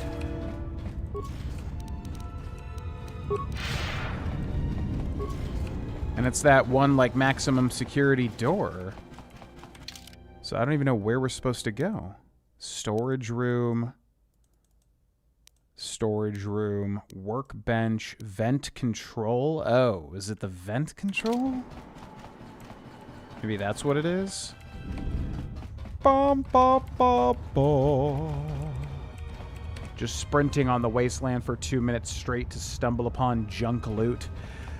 Yeah, Starfield's ultimate sin for me was that it just didn't pull me in with its world. Like, I wouldn't really mind if there was, like, a lot of grindy, you know, gas scanning and all that stuff. I wouldn't mind that if I was pulled into the world, but the fact that they, like, focused on such a just, like, standard world with humans and nothing interesting, you know, that's the part to me where I'm like, what was the vision here? Because if you had just made some, like, interesting, you know, No Man's Sky-esque type environments, okay, well, yeah, it's a bit of a grindy, procedurally generated game, whatever. I'm much more, like, incentivized to do it, to, like, see the cool stuff. But they just were like, no, it's gonna be, like, humans, bandit humans, and whatever they called it, NASA punk. And so to me, I'm like, okay, but that's, like, you know, probably the most bland choice you could make for a game like that. Just baffling, as I've always said. Just kind of baffling choices on Bethesda's part with Starfield. Don't really understand the vision there, personally. What is going on here? And so there's nothing to do here. So it's got to be those vents, but I literally don't even know where that is either. Okay, it's got to be connected through this room. Yeah. What is happening? Okay, this room right here. It's got to be this. I don't even know what else it would be. Ventilation control. Enter command. Access security cameras. We already did that. Return access system commands. Open all security doors. Upload area schematics. Return to... So what happens if you don't have spikes? Access granted. Okay, and then that opens the door that Hanhar already... Yeah, this is a very confusing segment, I feel like. That opens the door that Hanhar already went through.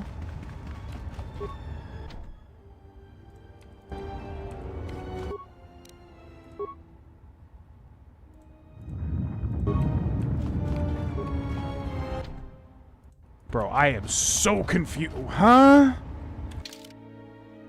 I'm assuming what we did there is, like, reopen the area back into the vents. Yeah, it's just so bizarre. It's like, have Hanhar go through, open the door to let the Jedi in, then the Jedi comes in, to click the ventilation control. Then the Jedi goes back into the vents and leaves back from where he came into. Just like, huh? But why? Go to the arena? Okay. Is that what it is? Did they say... Am I just stupid? Did they say go to the arena? I'm just confused as to, like, where we were supposed to be going the whole time. Yeah, man, I was looking forward to Nar Shaddaa. I definitely like the first half. But yeah, I would say all of this is definitely convoluted. Like, I don't even know what they were really going for with all this part. But the first part I was digging. For sure. Ba, ba, ba, ba. All right, let's go to the arena then. Oh, here we go.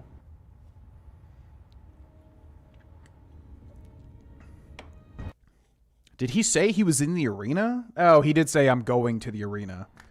You need to choose one party member to accompany Atten and Bao-Dur. Oh god, this again? Okay. No one. Atten does not need a third party member. Okay. Also, remote is inside Bao-Dur. I didn't realize they were that close. Mandalore, T3M4, HK. Vsauce. Yeah. Probably Vsauce Mar. Party selection complete. Especially because she's the only one that, like, has equipment here. Azanti Zug. Alright, let's switch to Vsauce and level her up. Skills, recommended, feats. Got the master thing. What's this? Advanced Jedi defense. Improved dual strike. Being attacked by another party member sounds good to me. Powers. Destroy droid. It's not really going to help us out here. Actually, this will be better. Force storm. Let's do that. Accept. Level up. Attributes. Recommended. Dexterity. Sounds good to me. Skills. Recommended. Okay. Powers. Got one power here. Destroy droid. Destroy droid affects all droids within 6 meters of a target droid, disabling them for 12 seconds, inflicting 1 to 6 damage per level of the attacking character. Okay, sounds good. Accept. And then we've got Mr. Bao-Dur. I think we just auto-level him up because we're probably not going to use him. Yeah, I think so. Okay. Then, Vsauce, Michael here, hit them with Insanity first. Yes. Then, shock the shit out of them. And switch this to Force Potency. Go.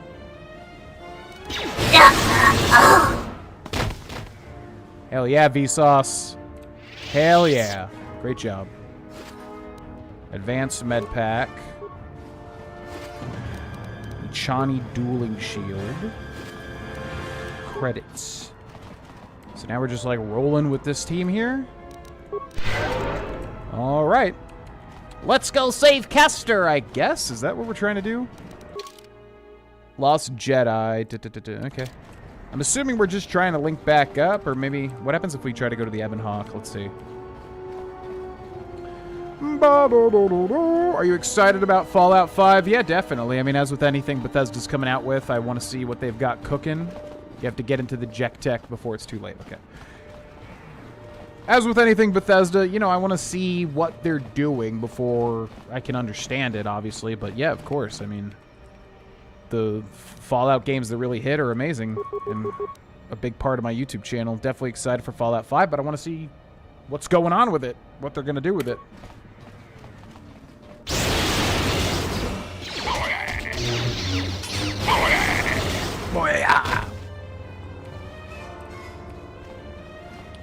This game is supposed to be 16 times the detail? Really?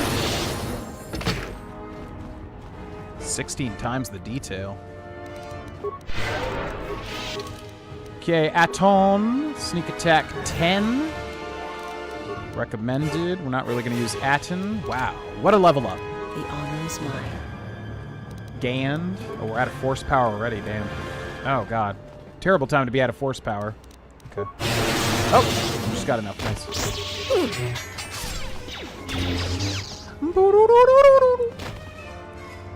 Everybody on Nar Shaddaa wants a piece of me. Man, I hope they're not going to lock me out of the entertainment district because I wanted to see what that was about. Okay, so where was this? I forget. It was the north part, right? We need to find where the Zug brother. Okay, let's chill and get some. No, you fool! You fool!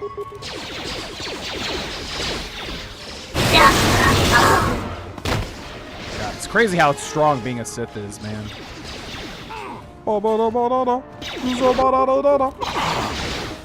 Systems failing, master. Systems failing, master. Systems failing, master. Baodur, you died? How did you die? Come on, man. Really? You're doing the same shit you were doing when we first started the game. Okay, it was the docks, right? Yeah. Hopefully they let me explore more, because I want to... I hope we don't get locked out of Nar Shaddaa here. Two-weapon fighting.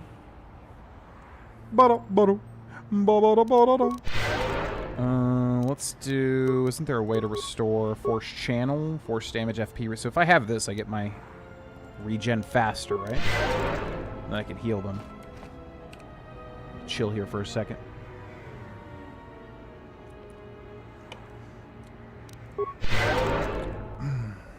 Okay.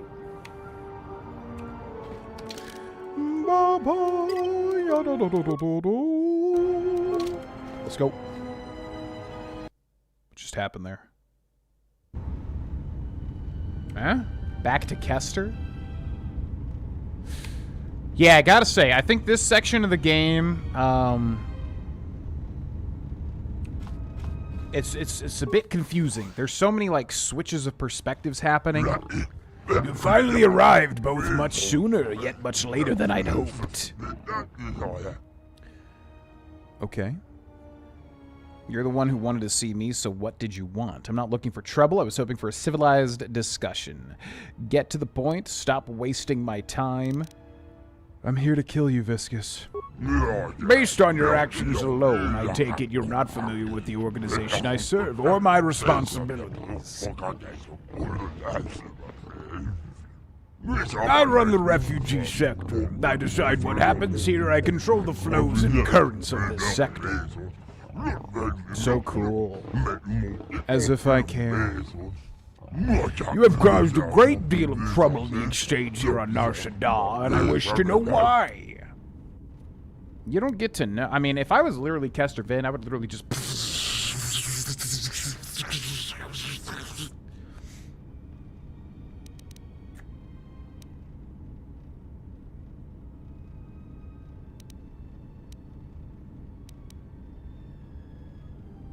Because you've put all... What? Because you've all put a bounty on my head.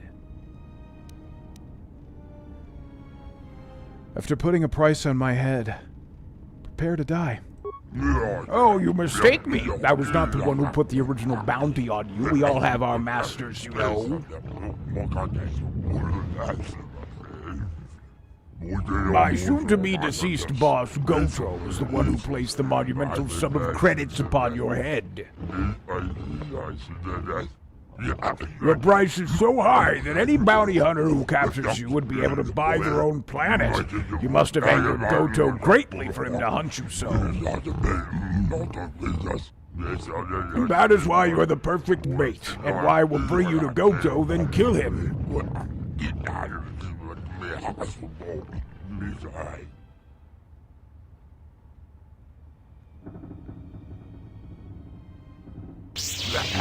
The gas!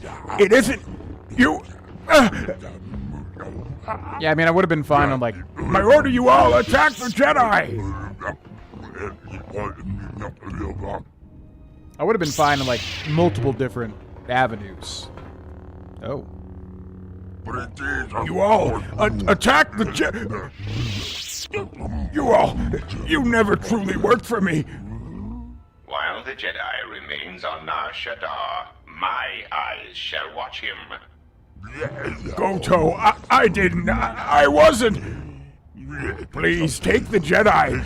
I offer the human as a gift, freely, as I would my own life. Enough. Leave him alone. Who the hell would ever, like, even if you're the goodest of the good, Jedi. Who would ever say, leave him alone? He deserves to live. This guy's like a piece of shit. There's been enough killing. Stop. Come on. He's mine to kill. See, that's weak. I don't know why Kester's so hard for me to voice act. It's not like, it's not natural. He's mine to kill. It's too much. He's mine to kill, not yours. Bit better. What an amusing Jedi specimen you are.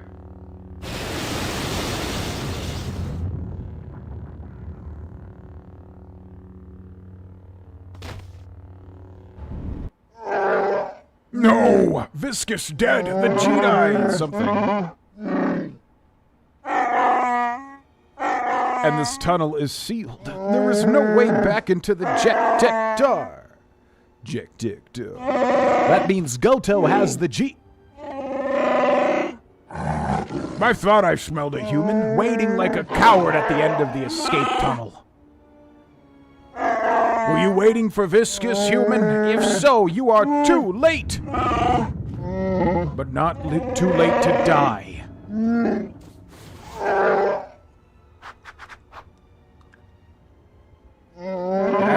Why is the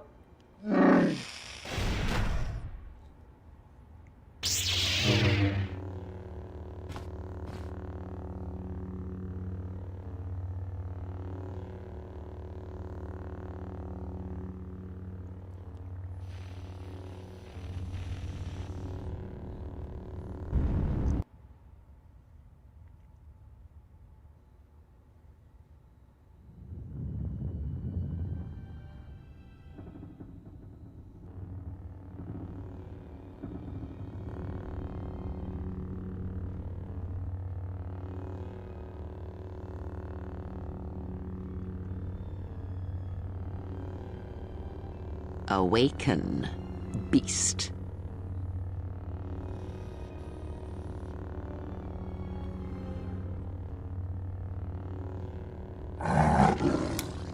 Who are you? How did you bring me here from the tunnel? I was attacked by another Jedi, and you, what did you... I have saved your life, beast. That makes it mine. Just immediate roundhouse kick to an old woman. Kneel. Why? Why do you do this? Why did you not let me die? Because there is something to be learned of strength, beast, even within your empty shell, and it will be needed in the times ahead. You want me to hunt the human Jedi? No, that you shall not do. You will not bring harm to the exile, and if you do, beast, I shall break you. The screams of your tribe of primitives, the scene of lying blinded with the Huntress's blaster at your skull, I shall make it so that is all you hear and see for the rest of your days. Even your madness will not save you if you bring harm to the exile. Know this. Kill me! I cannot bear the weight of another life debt. Oh, the life debts of your people, the life debt you have twisted with your hate. I felt it within you. I shall promise you this, beast. Unlike the red-maned Huntress, as long as you are loyal, I shall never show you mercy. No pity. All it requires is that you immerse yourself in another lie. The exile, you shall be his servant until I call upon you. Do this thing, and I shall grant your desire.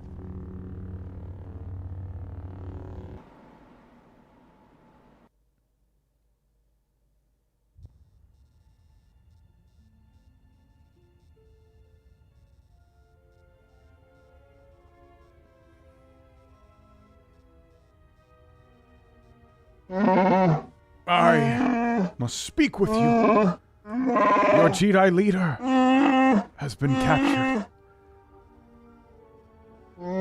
By Goto, leader of one of the many tribes of the Exchange. He flies across the black of this moon, hidden, unseen, difficult to track. This is such a weird part of the game. There's so many things happening. There's just like constant shifts in perspective and many moving pieces. Who am I playing as? Atten? But you know way, right? Yes, to be bait, to pretend to be prey, and let Goto take your ship. Goto is a predator. He feeds on the freighters of Voga the Hutt, smelling them, then swooping down on them. If you were to become one of Voga's freighters, he would take you as well. What does Goto want with Voga's freighters? Goto preys on Voga, starves his trading, makes small, slow cuts at his tribe until he bleeds to death. Goto has preyed on him since his rival Goto could smell his ships and capture them. If you were hidden as one of Voga's ships, Goto would capture you as well.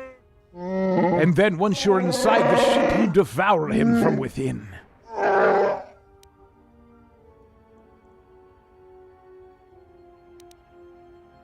So how would we become one of Voga's freighters? By changing how your ship smells. The pattern of lights and codes within the ship are what Goto smells. Voga's warehouses where such patterns are stored. But it is run by machines, and one would have to be a machine to gain access.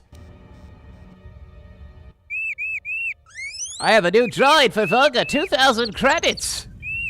What is this now? Before I accept this, I must ask you how you acquired this particular droid. I am champ! I win it in Pazak match! There should be no problems then. Credits will be transferred to your account as usual. Good! How I do? What is this thing? You're welcome. Good luck with your plan, little droid. What is this, like a bat? It's not an Ewok. Similar Let's vibe. get you to work. Report to C7E3 for assignment.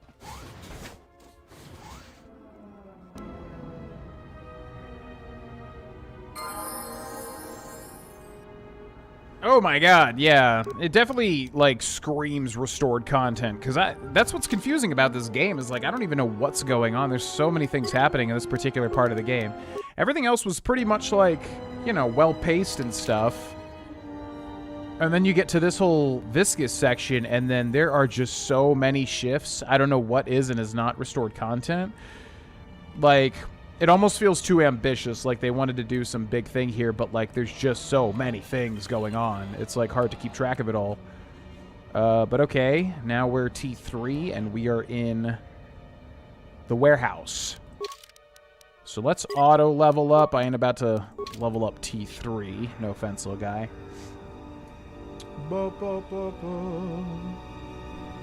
Is YouTube your full-time job? Basically, right now, my full-time job is YouTube, streaming, stock market trades, and voice acting.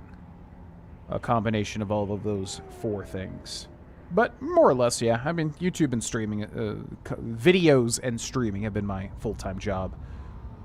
Ever since, like, 2015, I usually like to say. What's up, Arpiazzo? Welcome in. I know Star Wars is technically fantasy, not true sci-fi, but anyone using a regular melee weapon or hand-to-hand fighting weapon when blasters exist seems totally insane. Yeah. Yeah. That's why Dune's cool, right? Because Dune has those shields that you have to, like, you have to use melee weapons because you have to, like, slowly cut through the shield. Pretty good idea. What's up, Carlos? Welcome in. Imagine playing this game back in 2004, but without all the extra dialogue. That's the thing. It's like, me as a new player, I don't know what is and is not new. So it's a little confusing for me. It's supposed to feel like a climactic rush at the end of the planet. It all makes more sense. Yeah, that's fine. I just think, like, the execution... It's not that it's bad. I just think that, like, compared to the other planets and compared to KOTOR 1, the second half of Nar Shaddaa... it's just like, yeah, it's like what do they call it? The Brandon Sanderson Avalanche, the Sander Lanch, but kind of all over the place. You are not authorized to leave the warehouse. Please report to your post.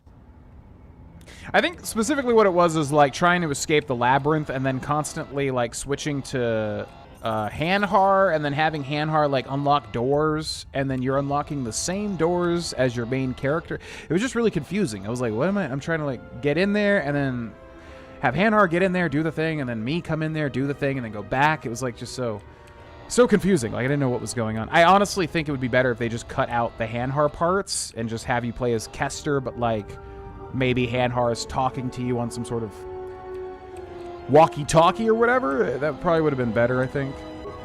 The droid is busy and ignores you. Well, okay, fine. Not like I need to know. Whatever. The droid is busy and ignores you. It's C6E3. I certainly hope that rude C7 unit didn't send you over here. Those more recent models have no etiquette programming whatsoever. Deet. I'm gonna get really like dramatic with this. Deet. I think he should be replaced or shipped down to maintenance to direct droids there. But I cannot seem to convince my masters of the logic of the request.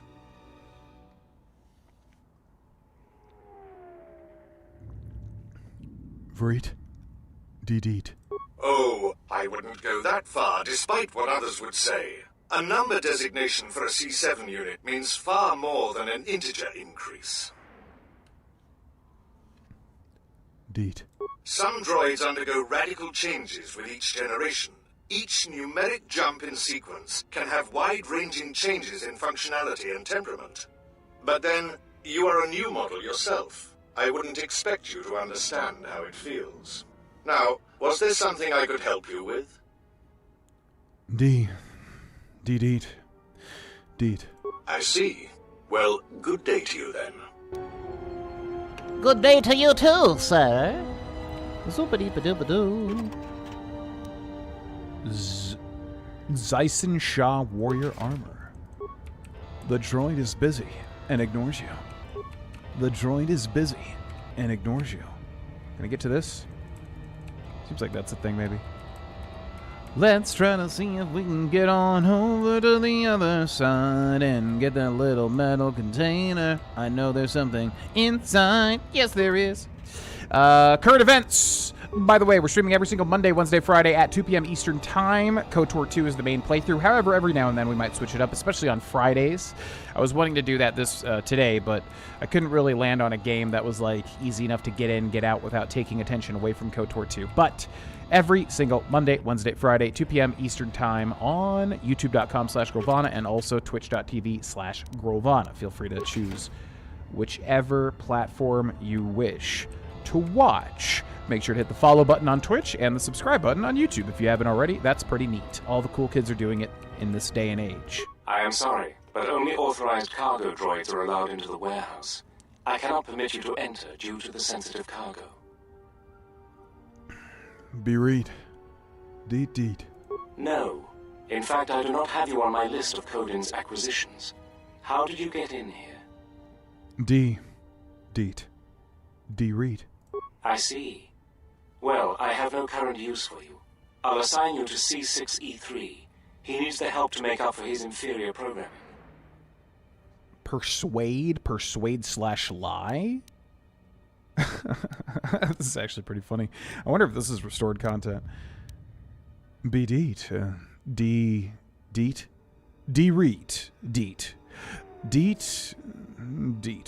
If you do not wish to comply with these instructions, I can have you given a memory wipe and behavioral reprogramming. Okay, don't be an asshole. Woo! Good. Now report to C6E3. You will be assisting him. Okay. C6E3. As I said, only authorized cargo droids are given access to the rest of the warehouse. Now please get back to work. I know that C6 unit needs assistance. Bereed. Deet. Shouldn't you be getting back to work? Keep this up and you'll be on the scrap heap by tomorrow. What do you think I was trying to do? Trying to leave your conversation. I have recorded every single thing in Oblivion Remastered for the main channel, youtube.com/Grohlvana. Every single thing is recorded. I think it's this guy. So yeah, we will be ending, the last thing to do is to record the finale of Oblivion Remastered. So that series is very close to ending, and then after that, we're also very close to RDR2 ending too. So basically, once Oblivion ends, we'll shift focus start to RDR2. It'll finish quickly after that, and then the schedule is wide open to do whatever we wish moving forward. So we'll probably do some big sort of like sub-Saturdays, trying to basically get feedback. Where can I improve? What have I been doing well? What do people want to see? That sort of thing. So keep an eye out for that, because that'll be a big moment in the near future of the main YouTube channel, which is where you are most likely watching this stream. Oh, you're back. What can I do for you? Deet. That C7 droid absolutely infuriates me. Needs help to do my job, do I? Deet. I would be happy to help you, but as long as that C7 unit is perched at the door, I can't. Duo. Well, if the C7 unit were to be disabled, my programming would require me to take over his responsibilities in his absence. BDD. Yes, I would be willing to give you access to the next room. DD.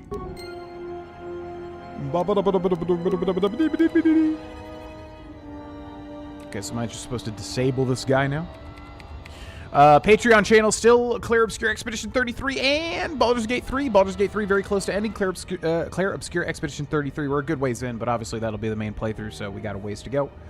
But yeah, that is the main thing going on right now. And then once those things are done, the patrons will vote on whatever they would like to see next. Something that we don't typically do on the main channel. That's happening over on patreon.com/Grohlvana. As I said, only authorized cargo droids are given access to the rest of the warehouse. Now please get back to work. I know that C6 unit needs assistance. Beat, be reet, deet. You can't be serious. I am not in need of deactivation. What are you talking about? Deet. How dreadful. Oh, it's a straight up fight. Okay, so droids we haven't really used in the playthrough, but we did in KOTOR 1. So I think they have these little items that they can use. Droid Ion Blast Mark 1, Droid Shock Arm. I'm gonna go for the Shock Arm. Let's see how much damage it does. Very low damage. Let's try the Droid Ion Blast Mark 1.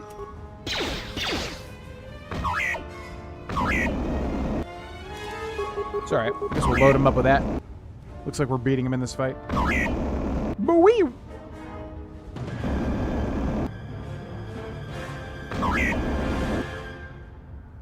Do you have any plans to explore the game lore? What do you mean by that? What's all the commotion? Oh, I see. Well, that will show him. Obsolete piece of junk indeed. Deet? Yes, of course. I'll get that open right away.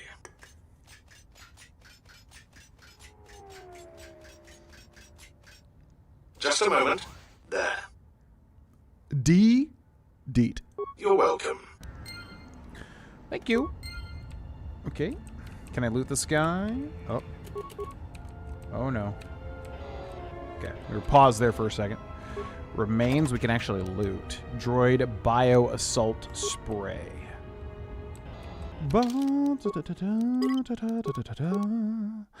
Alright, let's finish current events real quick.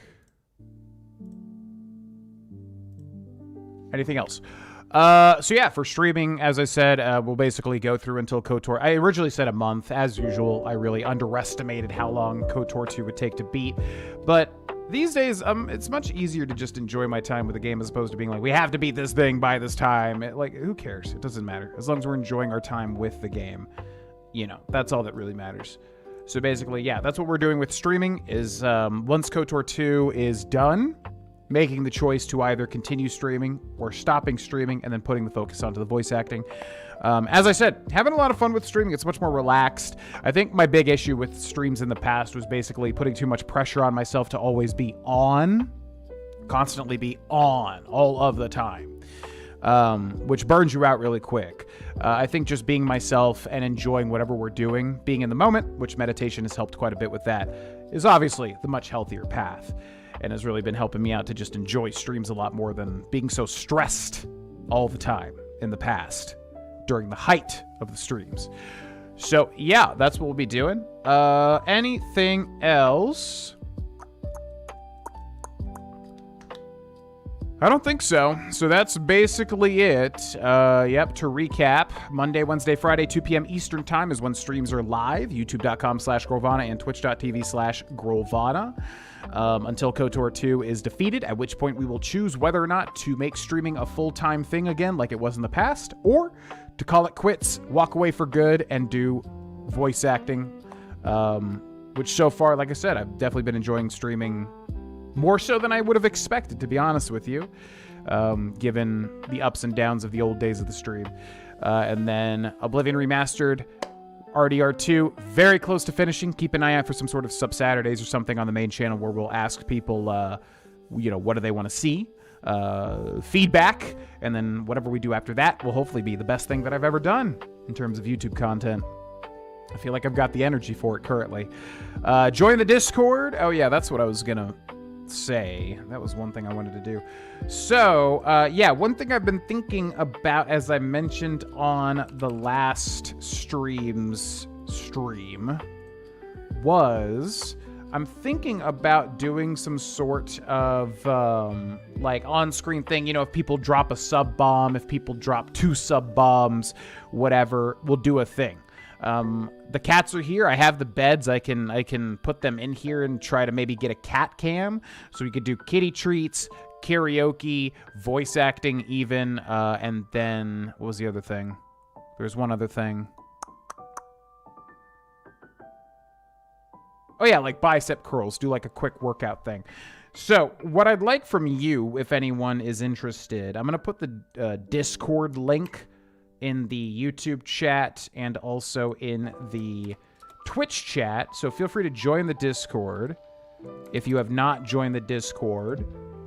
And in the Discord, if you go to the suggestions box channel, you can post basically anything you'd like to see. Like if people support the stream with whatever, a donation or bits or memberships or whatever like that. If you've got any good ideas for like what to do during those moments, feel free to let me know. I'd like to have a thing, because I just like to give back when people support the stream. I like to do something. Not only is it fun, but it's also, just a cool way to like... I don't like when you watch streams, it's just like, oh, you give the streamer money and then it's just like, that's it. To me, I like to do something. So like I said, karaoke, voice acting, etc., whatever. If you got any suggestions, feel free to join the Discord and put suggestions in, and we might implement that on the next stream, which will be Monday, of course.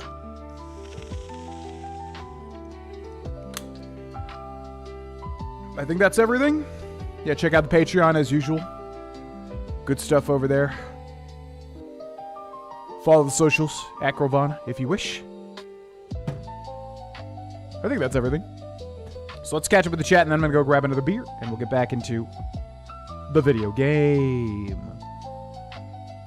The backstory of the game and how it connects to the first game.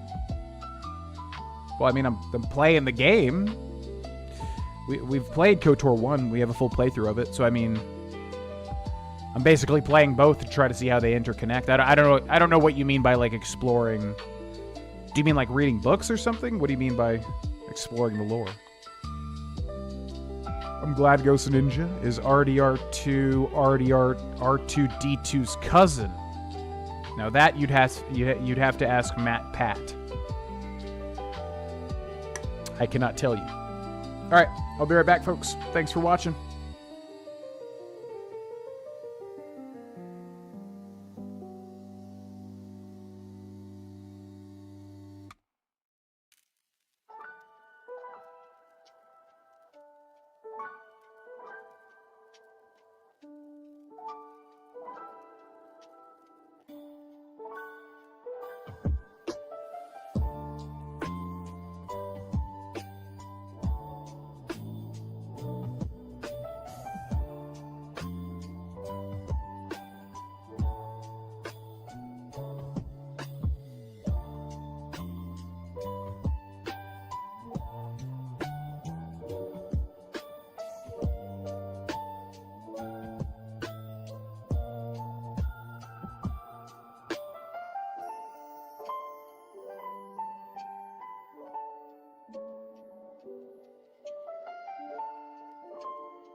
All right, welcome back, ladies and gentlemen, to myself, I guess. The last beer of the night is going to be...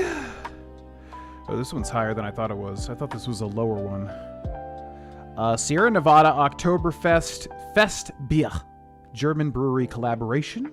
What does that mean? Are they like, oh yeah, in collaboration with Hoppebrau in Germany. Oh, that's cool. Yeah, why don't I see more of that? Like two breweries basically coming together to make like a collab. There it is, an Oktoberfest. The Germans have a lot of like standard types of beers. Pilsners, Kölsches, Oktoberfests. This is one of them.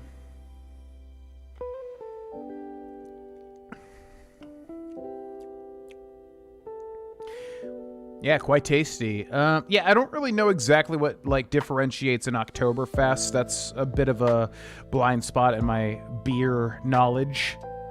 But it's pretty good.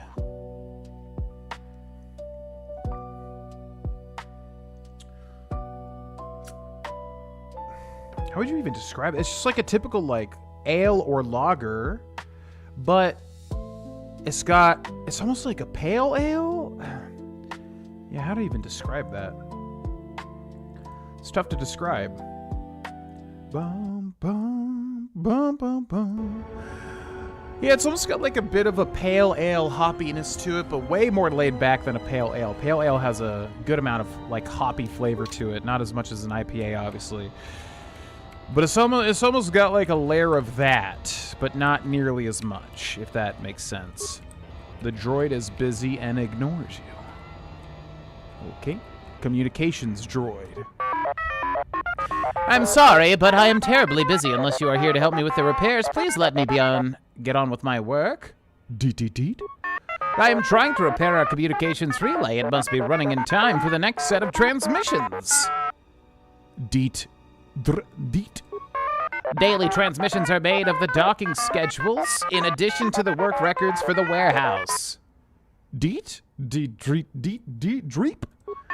No, I don't think there's anything strange about that. Now, if you'll excuse me, I need to get back to work. Okay. The maintenance droid. Where are these? Man, these maintenance droids are like tanks. You'd think they'd use them for like an army instead. The maintenance droid. The metal box. Where we find a droid unity grid. The hell is that? Droid unity grid. Should we equip T3? I don't know if it matters. Well, yeah, I guess. Yeah, sure. Let's put some stuff on him. It'd be cool if there was like an optimized thing here. Computer use, attack mod versus human.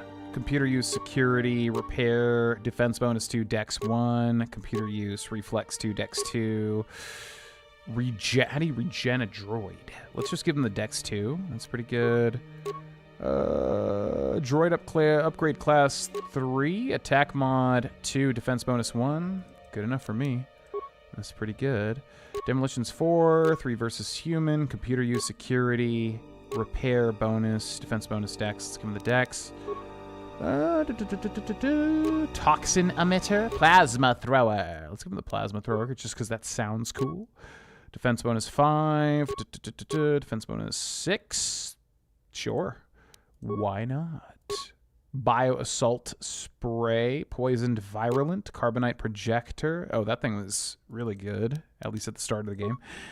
Defense barrier, absorbs energy. So these are all uses. Usable by, uses unlimited. Absorbs energy, sonic, cold, heat, ion, blah, blah, blah, blah, blah. So that's only used for T3. And we can give him one of these blasters instead. 1 to 8, 23. 1 to 8.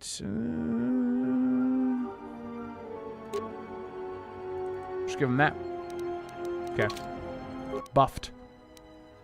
Room access restricted. Rotations remaining 3. 3E, 1D, ba-ba-ba, zubadi, ba-ba-dee. Rotate leftmost block clockwise, leftmost block counterclockwise. Oh boy. Okay. So, leftmost block. 7L. 7L1D. Journal entry added. The door in the droid warehouse is locked. Through a series of 3 turns, you must convert the top set of characters to match the bottom set. Top, bottom, for example, if you twist the center block clock... Oh, God. Talk about the worst possible puzzle you could ever give me when I'm drinking alcohol. Are you kidding? Can we, like... No. No! No! Can I, like, just, hack through the door? Oh, my God, no. Why would you put this type of puzzle at this exact point in time? Not good. Oh, boy. Okay. This is gonna suck. Yes, I have had mead. Kodami. Hey, look at that. Kodami's in the stream. Perfect timing. Kodami actually made homemade mead one time, very early on in our friendship, if I remember correctly, and he gave me the mead, and it was delicious. Typically, I try to stay away from just, like, pure sugar drinks just because I love greasy, nasty food. So typically for me, it's like, I want to eat, like, whole pizzas and things like that. So if I'm drinking my stuff, you know, it takes away from that. I don't get as much pleasure out of drinking calories as I do from eating calories. So I typically don't drink super sweet stuff like that, like, you know, ciders, meads, etc., etc. But, you know, every now and then, of course. So yeah, I've had various meads, but the one that sticks out is Kodami's mead. Okay, I see the answer, but I'm not going to look at it because I want to at least try it. How's it going with reintegrating of alcohol? Pretty good, yeah, honestly. It's tougher just to basically, like, balance the calories. Because, like I said, 6 beers, I mean, you're looking at, like, 1,200 calories on average, somewhere around there. Like, you know, 900 to, like, 1,200 calories. That's the only thing, really. Outside of that, it's all good. The money expenditure is stupid because, obviously, you're basically just spending money on nothing. I don't like doing that.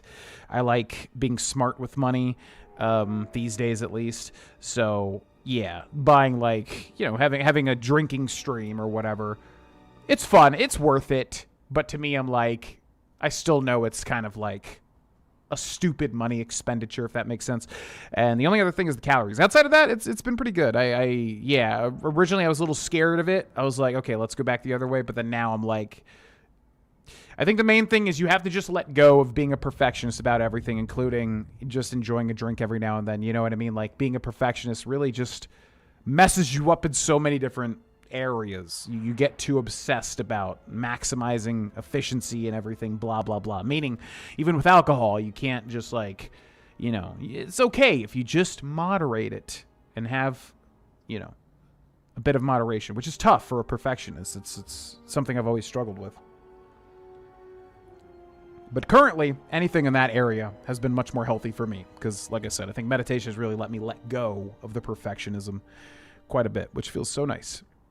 Okay, so I got to figure out how to do this. Room access restricted, rotations remaining 3. So you get 3 total rotations. 3E, 1D, L7T, 3. 1E, 7T, 3L, 3D. So you have to make all of these. You have to make the top two appear like the bottom two, right? Or vice versa. So, leftmost block clockwise. I don't even know what that means. It just means these, like, top four. Leftmost block. Clockwise? What? So these top four go, like, to the back? Is that what happens? So 3L13 goes over to the right. Yes?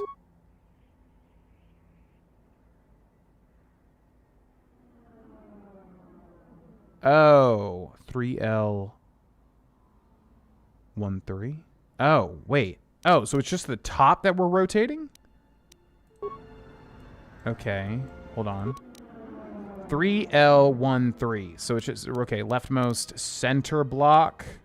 So that's just L and 1 clockwise.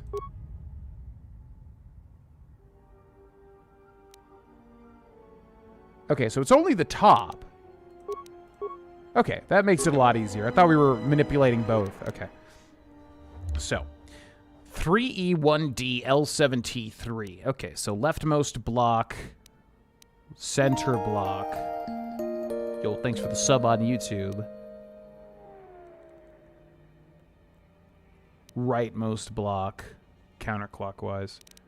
What is considered center? 3E1D L7T3. Center block clockwise.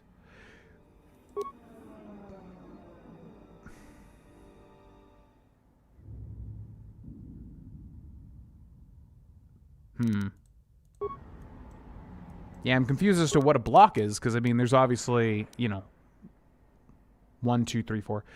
Okay, so we need the 1. Where's the 1? There's the 1. We need the 1 on the left. We have 3 rotations. Okay, so rightmost block counterclockwise. So that would move the 1 to the left.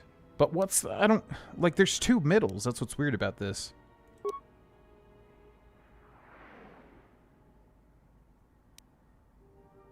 Huh?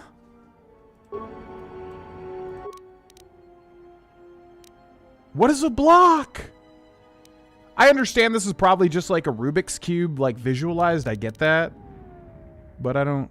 Center block clockwise. What is a block?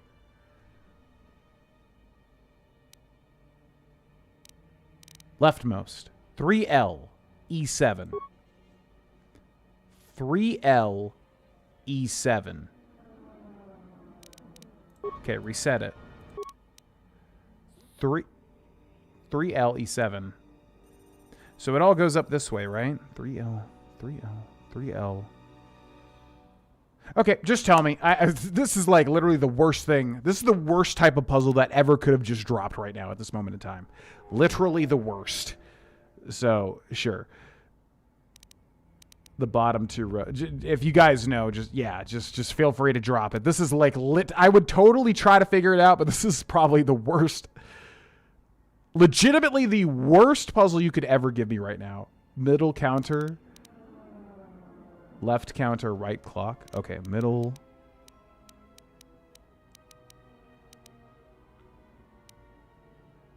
Middle counter. Left counter. Right clock. Room access permitted. Yeah, I'm assuming... I've never even seen a puzzle like this ever in a game. I'm assuming this is basically just a Rubik's Cube visualized. Like, that's what's going on here. That type of shit shreds my brain. I am so bad at these types of puzzles, it's not even funny. And I'm so stubborn, I want to figure it out, but I just know we'll be here for 1,000 years. So, no, let's not do it. Oh my, you startled me. What are you doing here?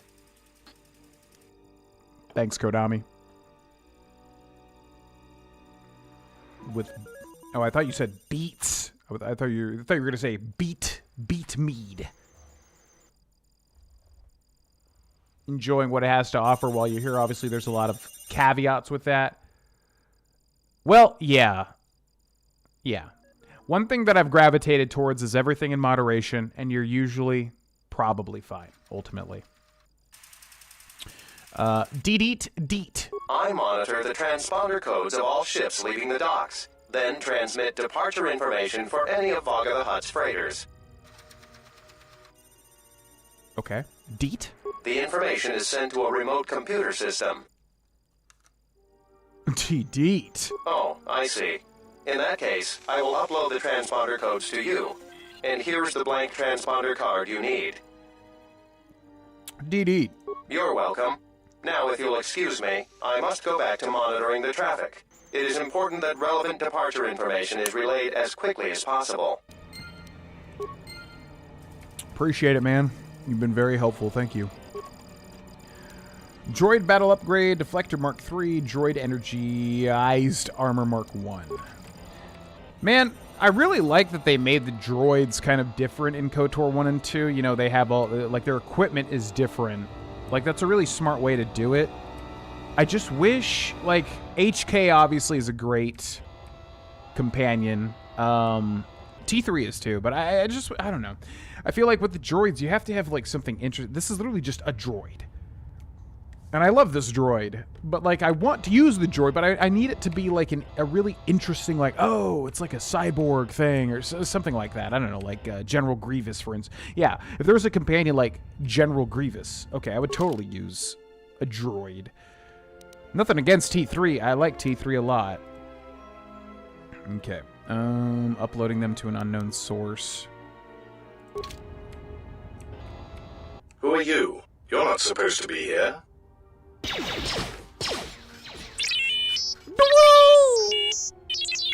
Confident statement. You have the list of Voga's launch codes. You will give these to us now, or else we will be forced to take drastic action. I don't think that I can beat 3 HKs as T3 here. Be-deet, be-rate, deet. Surprised statement. You are foolish to think we will allow you to take that information back to your master. Be-deet. Be-rate. Amused query. I think you will find the odds are somewhat in our favor. Now will you be giving us the codes, or not? Deet. Be-deet. Be-rate. Deet. Incredulous statement. Then we will have to take them from you, which I assure you was our preference to begin with. Well, I hope we can do this because, oh god, we didn't even save, did we? Can I save now? Okay, we gotta make a new slot. We're gonna call it T3 May Die. Some of you may die.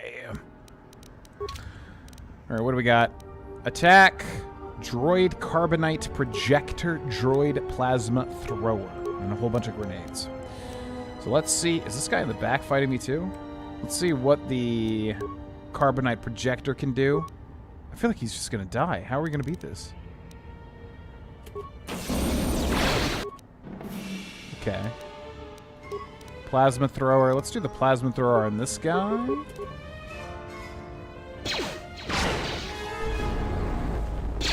Okay. Seems doable. Yeah, never mind. Systems failing, master. Systems failing, master.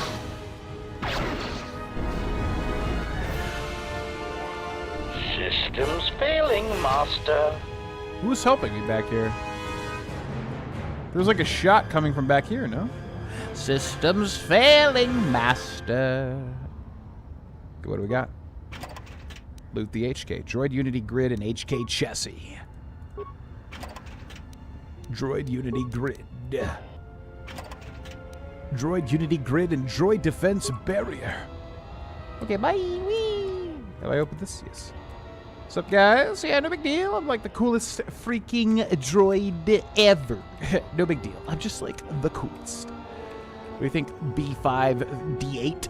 Please enter the warehouse and report to C7E3 for assignment.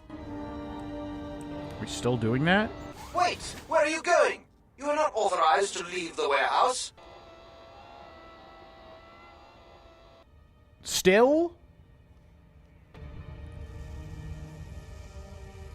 There you are. What kept you?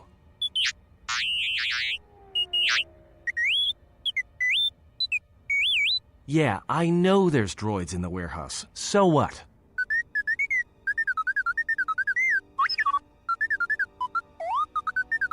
He says he's got the transponder codes to Vogus freighters, one that can be picked up by Godo. We could go to the repair shop by the landing pad to overhaul the Ebonhawk's codes. From there, we should make a nice target for Godo. If you're hunting Godo, you will fail. You are chasing ghosts.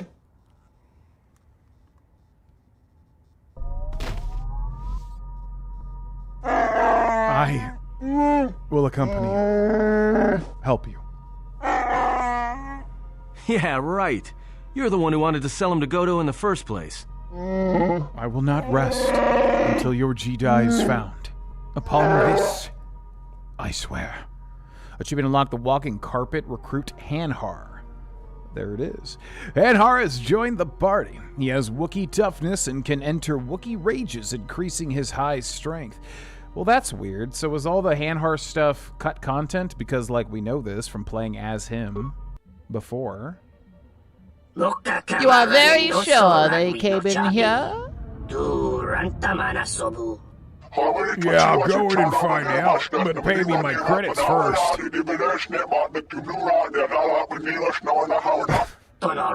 Yes, very fair request. Shoot him. I love how he missed 2 shots first. Incomprehensible chittering.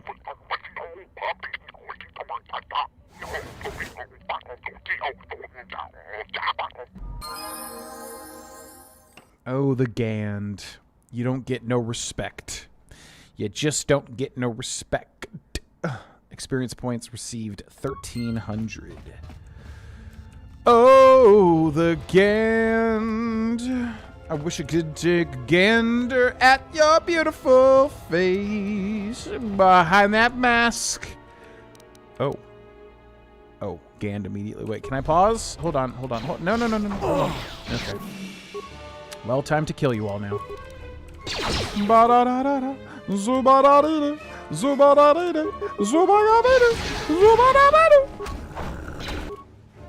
Okay, let's do, we don't really have an AoE. We kind of do, but we're going to hit our team, right? Let's do a Poisson Grenade. They're not going to hit. They're not even going to care about the poison. Let's do a Adhesive.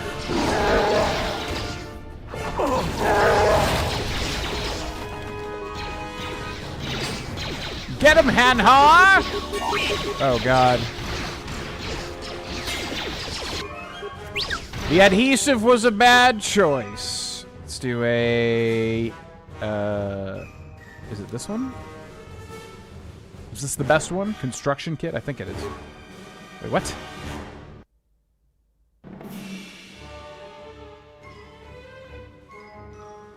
Why did that do nothing?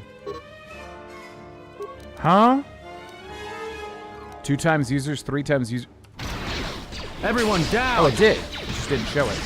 Okay, anyways, whoopsie. Let's settle this. Let's settle this.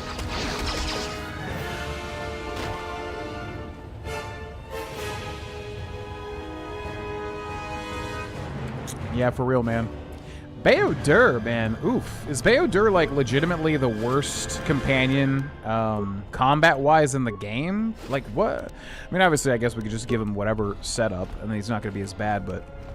Man, oh man, Bao-Dur just kind of runs in and dies this entire playthrough. Auto level up. Okay, can I switch my team out? How's this happen? Add. You are unable to change your party at this time. Okay. I don't really want to go through the whole equipment stuff. I'm assuming we're all right. Hopefully, let's make a save here. T3 may die. Let's delete that save because T3 did not die. And we'll save over this one. Hanhar can probably carry anyways, I would imagine. Systems failing, master. Time to even the odds. Why doesn't he do like an attack as like his default thing?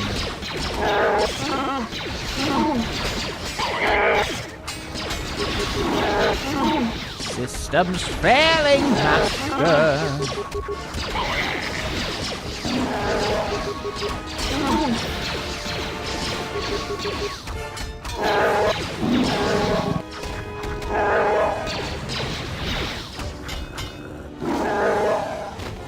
Great job. Yeah, I'm kind of feeling like, man, this has been so much story content that we haven't been able to, like, get out of. I'm kind of feeling they're going to make me just leave Nar Shaddaa, which sucks, because, like, there was a bunch of stuff we didn't do. And I was kind of trying to go around, like, in a certain order to explore everything. So hopefully we can still do stuff, man, because there's a lot of things I wanted to check out here. Let's try Power Attack now. See how much damage Power Attack does. Okay, wait. Cancel that. Rage! Cookie Frenzy!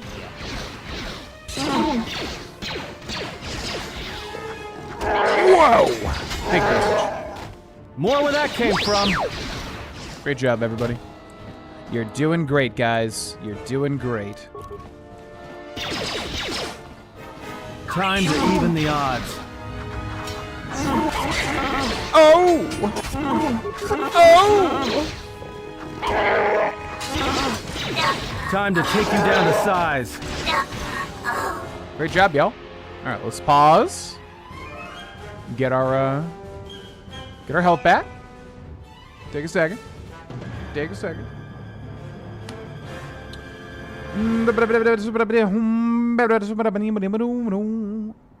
Oh, he heals droids passively. Oh, that's interesting. Okay, that makes more sense. Yeah, because he's like a droid guy anyways. Yeah, that's cool. I like that. So, Baodur. I still don't know. Is it Baodur or is it Bowdur? They pronounce it both ways, I swear. Baodur / HK or T3. Yeah. Good Jedi woman, Baodur, and T3. Now that's the wholesome party there. Yo, what's up? Mikal? Welcome in. Yeah, I don't mind that it's long. I just feel like the main plot, as I said, is kind of scattered. I feel like with the other planets, they're a little more, what's the word? A little more,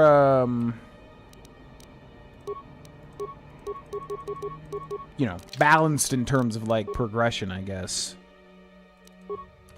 Okay, we probably should be fine. So we're still trying to what? What are we trying to do right now? Ebonhawk. Repair shop near the landing pad. To have the Ebonhawk's ID signature changed to match one of these freighters, and Goto might try to capture the Ebonhawk when it leaves Nar Shaddaa. The repair shop near the landing pad? Where's it? Wait, refugee landing pad. Map note. Wait, where's that? Here?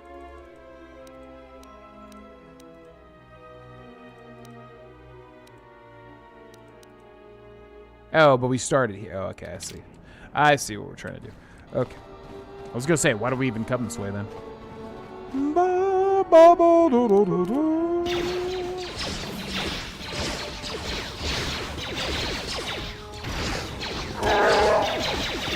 Whoa!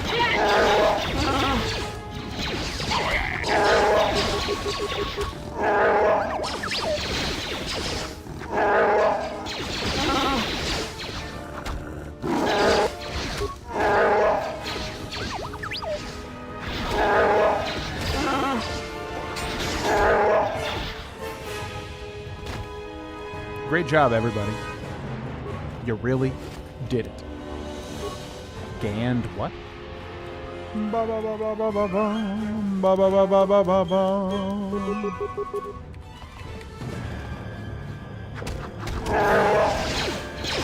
Michael? Gotcha. I wasn't sure if it was like a different pronunciation than that.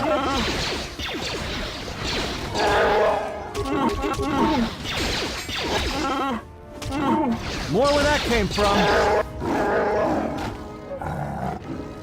Green apple mead for St. Patrick's. Also, do you do guided meditations? That sounds... Man, I would love to try a green apple mead. That sounds genuinely really good. Yes. So I use the Waking Up app, which honestly, at this point, it's probably better to just literally meditate by myself, because I've listened to the whole smorgasbord of, you know, all the guided meditations from Sam Harris through the Waking Up app. I've got the shtick now, I feel like. But yeah, I mean, for a long time, I do 10 minutes of guided meditation every morning. But I do feel like now I've graduated to, like, benefiting better from just meditating my own way for 10 minutes or whatever it is. But yeah, I think guided meditation is super duper good for anybody that's, like, new to it, just so you have to kind of understand what you're working towards. That's the tricky thing. And the first bout, because I did like one big bout of meditation, took a huge break up until recently, and then started doing it again. And this time, it clicked so much better.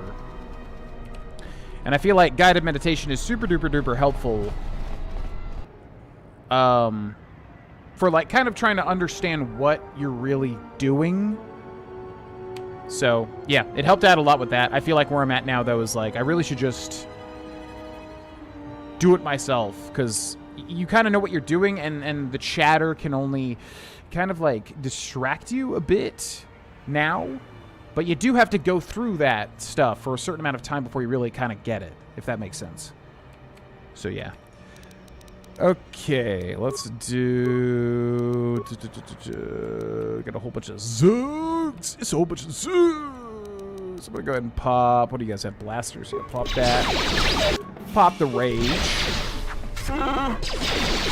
And let's just kill you all.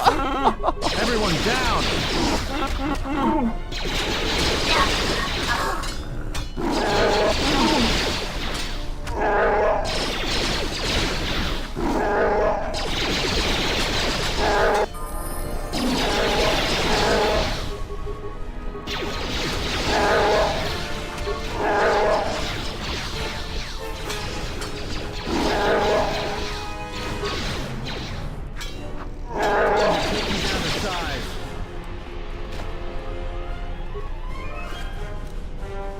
What's really funny is, like, this combat really reminds me of playing Dragon Age Origins for the very first time, borrowing it from my friend Ryan for the Xbox 360, or was it original? No, it had to be 360.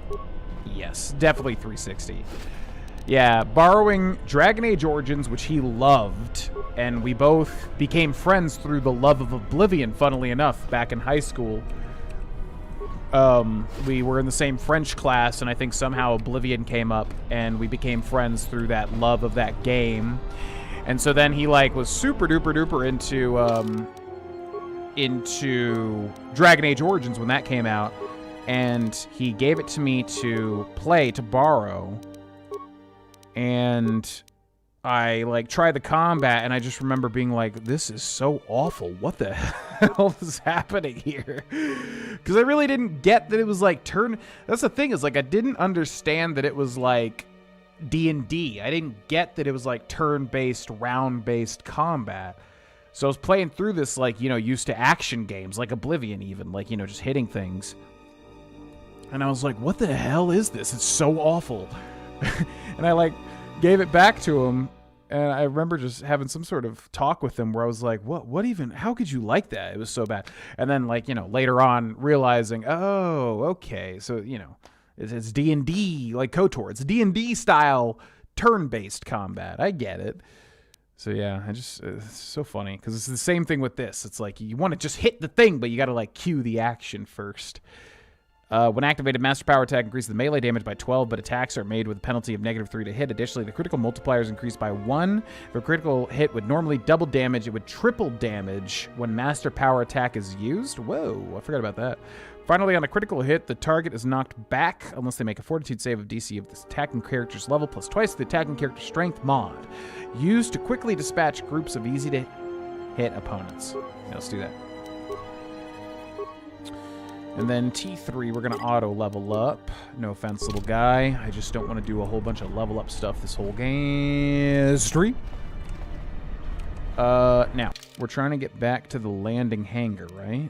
No, we're trying to go to the repair shop, which is where? TN Tubbs shop? Is that what it is? Workbench, swoop gallery. Yeah, it's got to be over here to our... this way. I would think. Unless it's this guy's shop? Nope.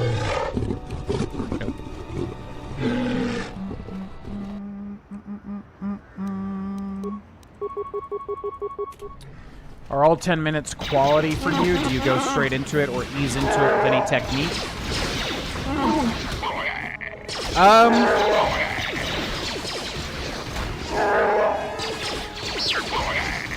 So, no. It depends on the day.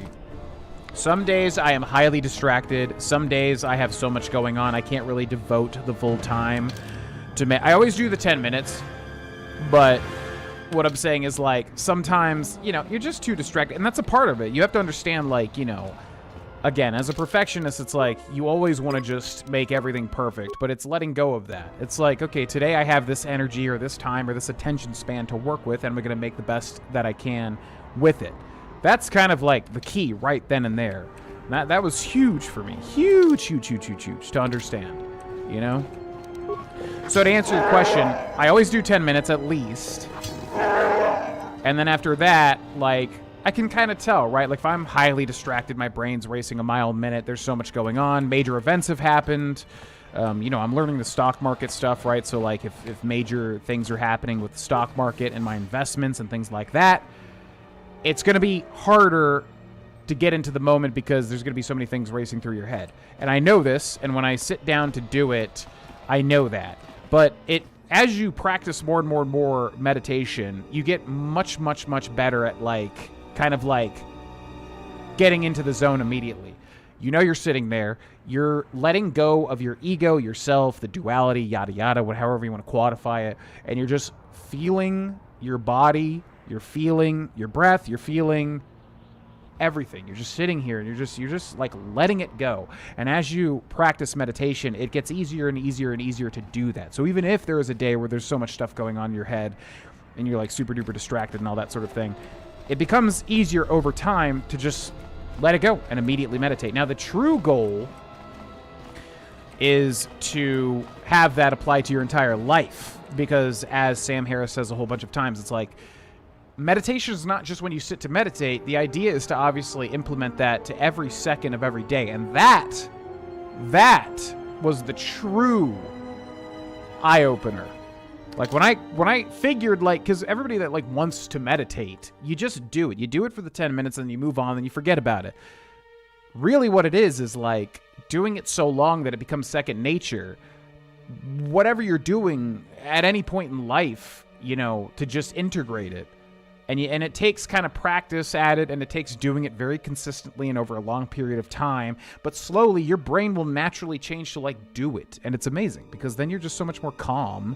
You're so much more less reactive. You're so much more... You don't really care about all the negative shit all the time as much as you used to, because you're in that moment. And even if you do start to feel stressed or freaked out or anything like that, your brain reminds you, you know, you can kind of restart again. And that's mindfulness and that's meditation, blah, blah, blah, blah, blah, blah, blah. So anyways, to answer your question, yeah, I sit down for the 10 minutes and then, like, it just depends on how I'm feeling. But usually these days I can ease into it much easier. I can kind of just get into the vibe. But the ultimate goal is to have that vibe for, like, your whole life. But it's hard. I mean, that's why people, you know, do it for long periods of time, ultimately. And I see a shape. Is someone there again? Welcome to the end shop. My eyes are old, but I can see you want something of me. Can you change our ship's ID signature? You have a blank transponder card. Yes, this I can do for you. What ID signature do you want to use? One of the ID signatures received from B5D8, the Silver Zephyrs, Alakandors, Torna's Prophets.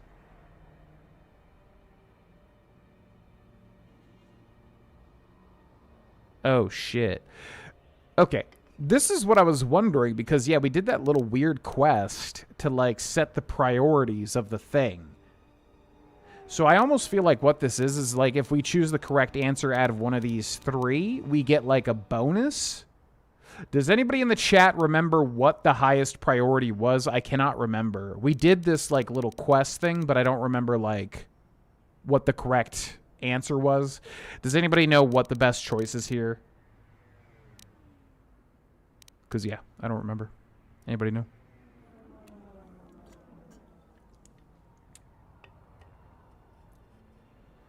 John Wick 3. Yeah, I need to watch all of them, basically. Might be the opposite of a perfectionist. Well, yeah. Like I said, thanks for the sub on YouTube.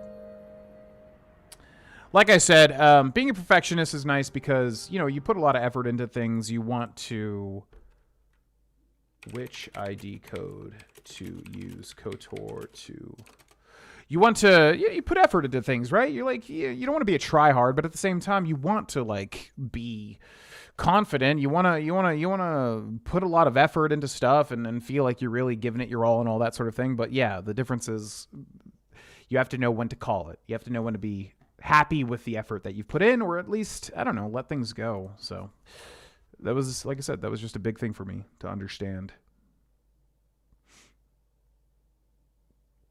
The choice does not change the outcome. Goto, huh? It doesn't matter? Then what? Then why did we do that? It makes literally no... Okay, I'm confused. I thought that was like a bonus mission to basically get like a bonus, but apparently nothing matters here. All right. One of the ID signatures received from B5D8. As you say, just one moment. It's done. Much luck to you, visitor. The Ebon Hawk will be intercepted by Goto's yacht. 2 party members will be able to board it to save Castor Vin. Who is the first person you want to send? Well, duh. Visa Smar. 2 party members. Who is the second? Atten Beodur, Mandalore, Handmaiden, HK, Kreia, T3. Kreia would be interesting because she might have some cutscenes. Hanhar. It's really between Hanhar or... We'll just send Mandalore. That's our squad anyways.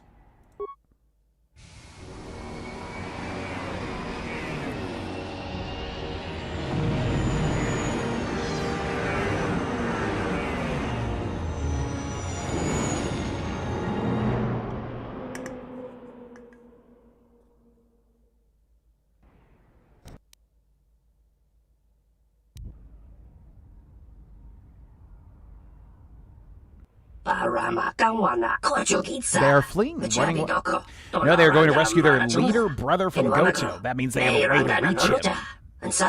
Follow that ship, all the space traffic around Nar Shaddaa. Oh my god, it's so fast.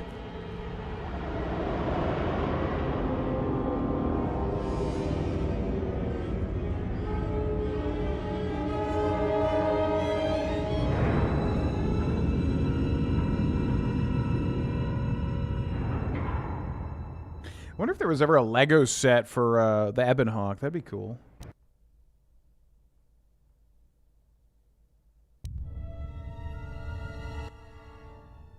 No, I'm not saying it's turn-based. I was expecting someone taller. I hope you are not in too much pain to hear my words and understand them.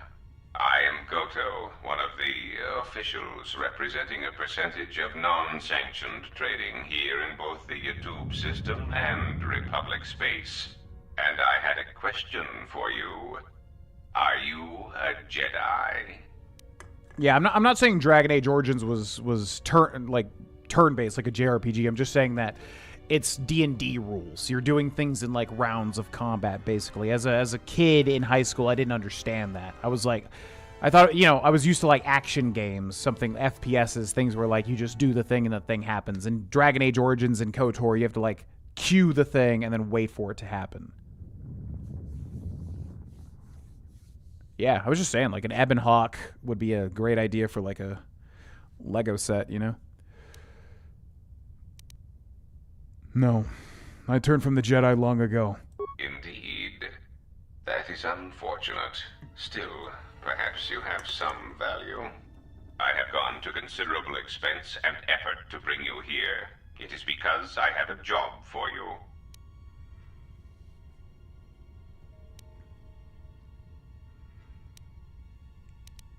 Too afraid to show yourself except by hologram?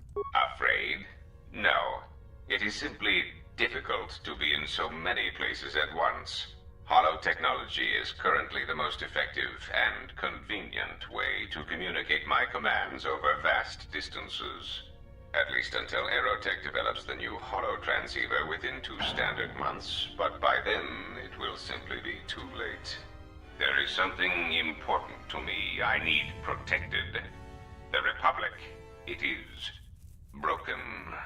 What happened on Paragus has set in motion events that I can no longer control. Not to be melodramatic, but I fear it has broken the galaxy irrevocably. This has occupied much of my attention, and there seems to be no predictable way to resolve the situation.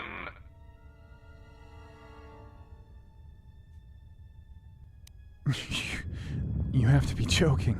In 1 standard month, the Republic will collapse. Not due to war or secession, but because it lacks the infrastructure to support itself. It is unknown to all but a few, but the Sith won the Jedi Civil War. Even with their supposed victory, the war left the Republic on the brink of collapse. Rather than remain and help solidify the Republic, however, Revan chose to leave known space.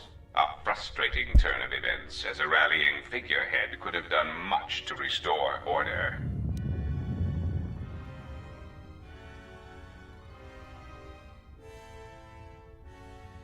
Is this really where the Old Republic ends? I guess, I mean, obviously it ends at some point. I didn't realize KOTOR was so close to it, though. So what do you expect me to do about it? There is something moving in the galaxy that lies beyond the ability of my instruments to detect or predict.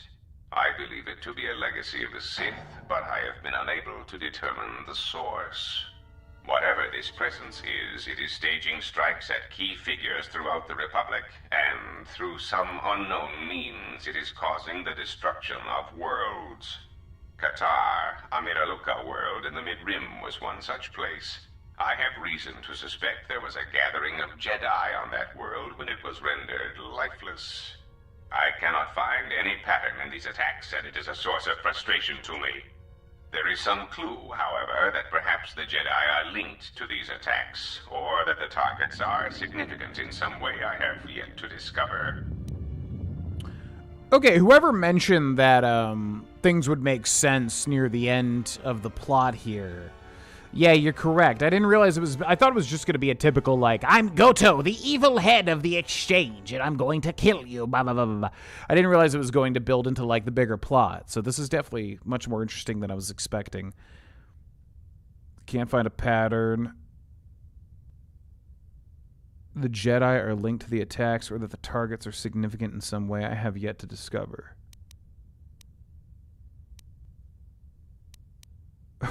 I don't care what happens to the Republic.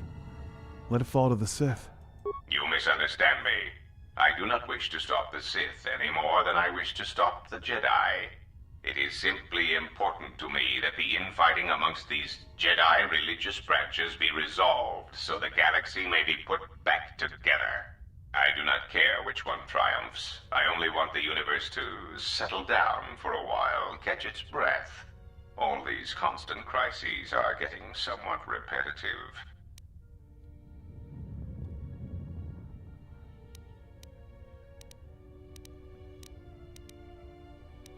But you're a member of the Exchange.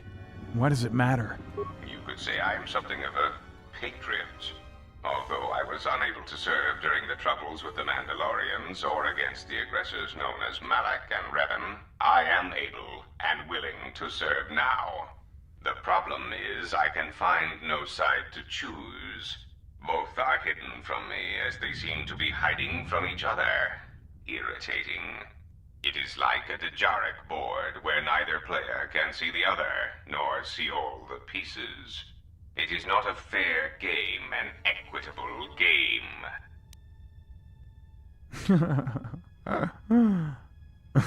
I want to say this so bad. The Republic deserves to die. And it has been too long suffering as it is.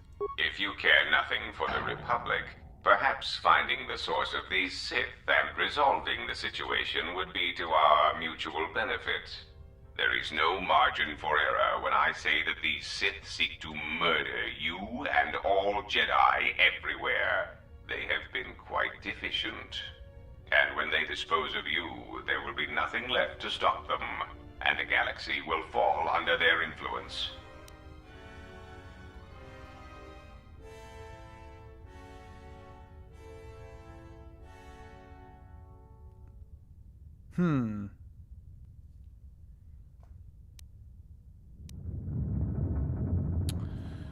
Yeah, it's tough, because, like, I want to be Sith, because that's cool, but also, if they're just going to try to kill me, then we would definitely want to stop them from doing that.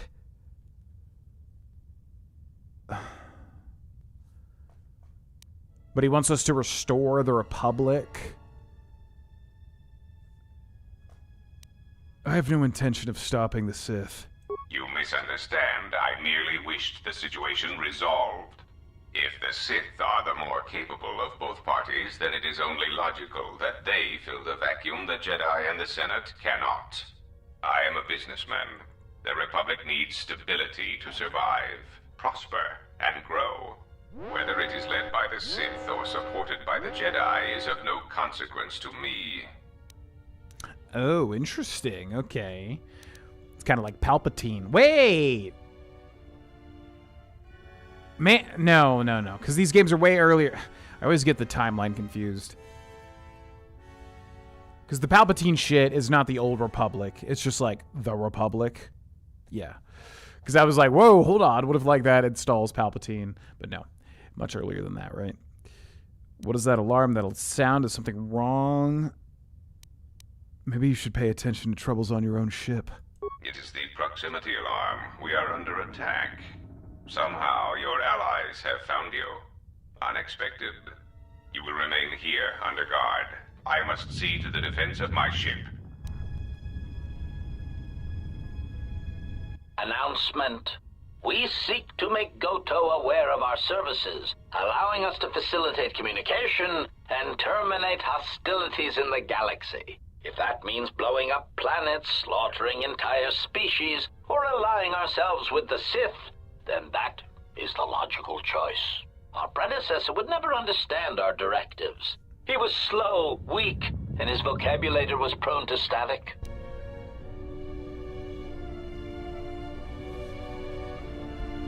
Yeah, that's my big thing with the Sith, is like they're always just like, the Sith will rise to power and whatever. It's like, but you all just betray each other. Like, that's what you constantly do. So what does it matter? It's like, you're just going to kill everybody. There's only going to be one Sith. Wow, cool. Now there's one guy. Epic. It'd be cool to see, like, I don't know if that exists, but it'd be cool to see, like, some sort of Sith group that, like, understands, hey, we kind of need to, like, work together, or we're not going to accomplish any of our goals. We're just going to constantly betray each other over and over and over again. Ratio achieved. Accuracy ratio achieved. Oh, God. Systems failing, Freaking die! Oh, my God. Systems failing, Master. Systems failing, Master. Jesus. Systems failing, Master. What's wrong? Okay, level up, skills, recommended, awareness, and treat injury. Sounds good to me. Level up, attributes. We definitely want Dex here, right? Yeah, which sucks because he gets a bunch of strength.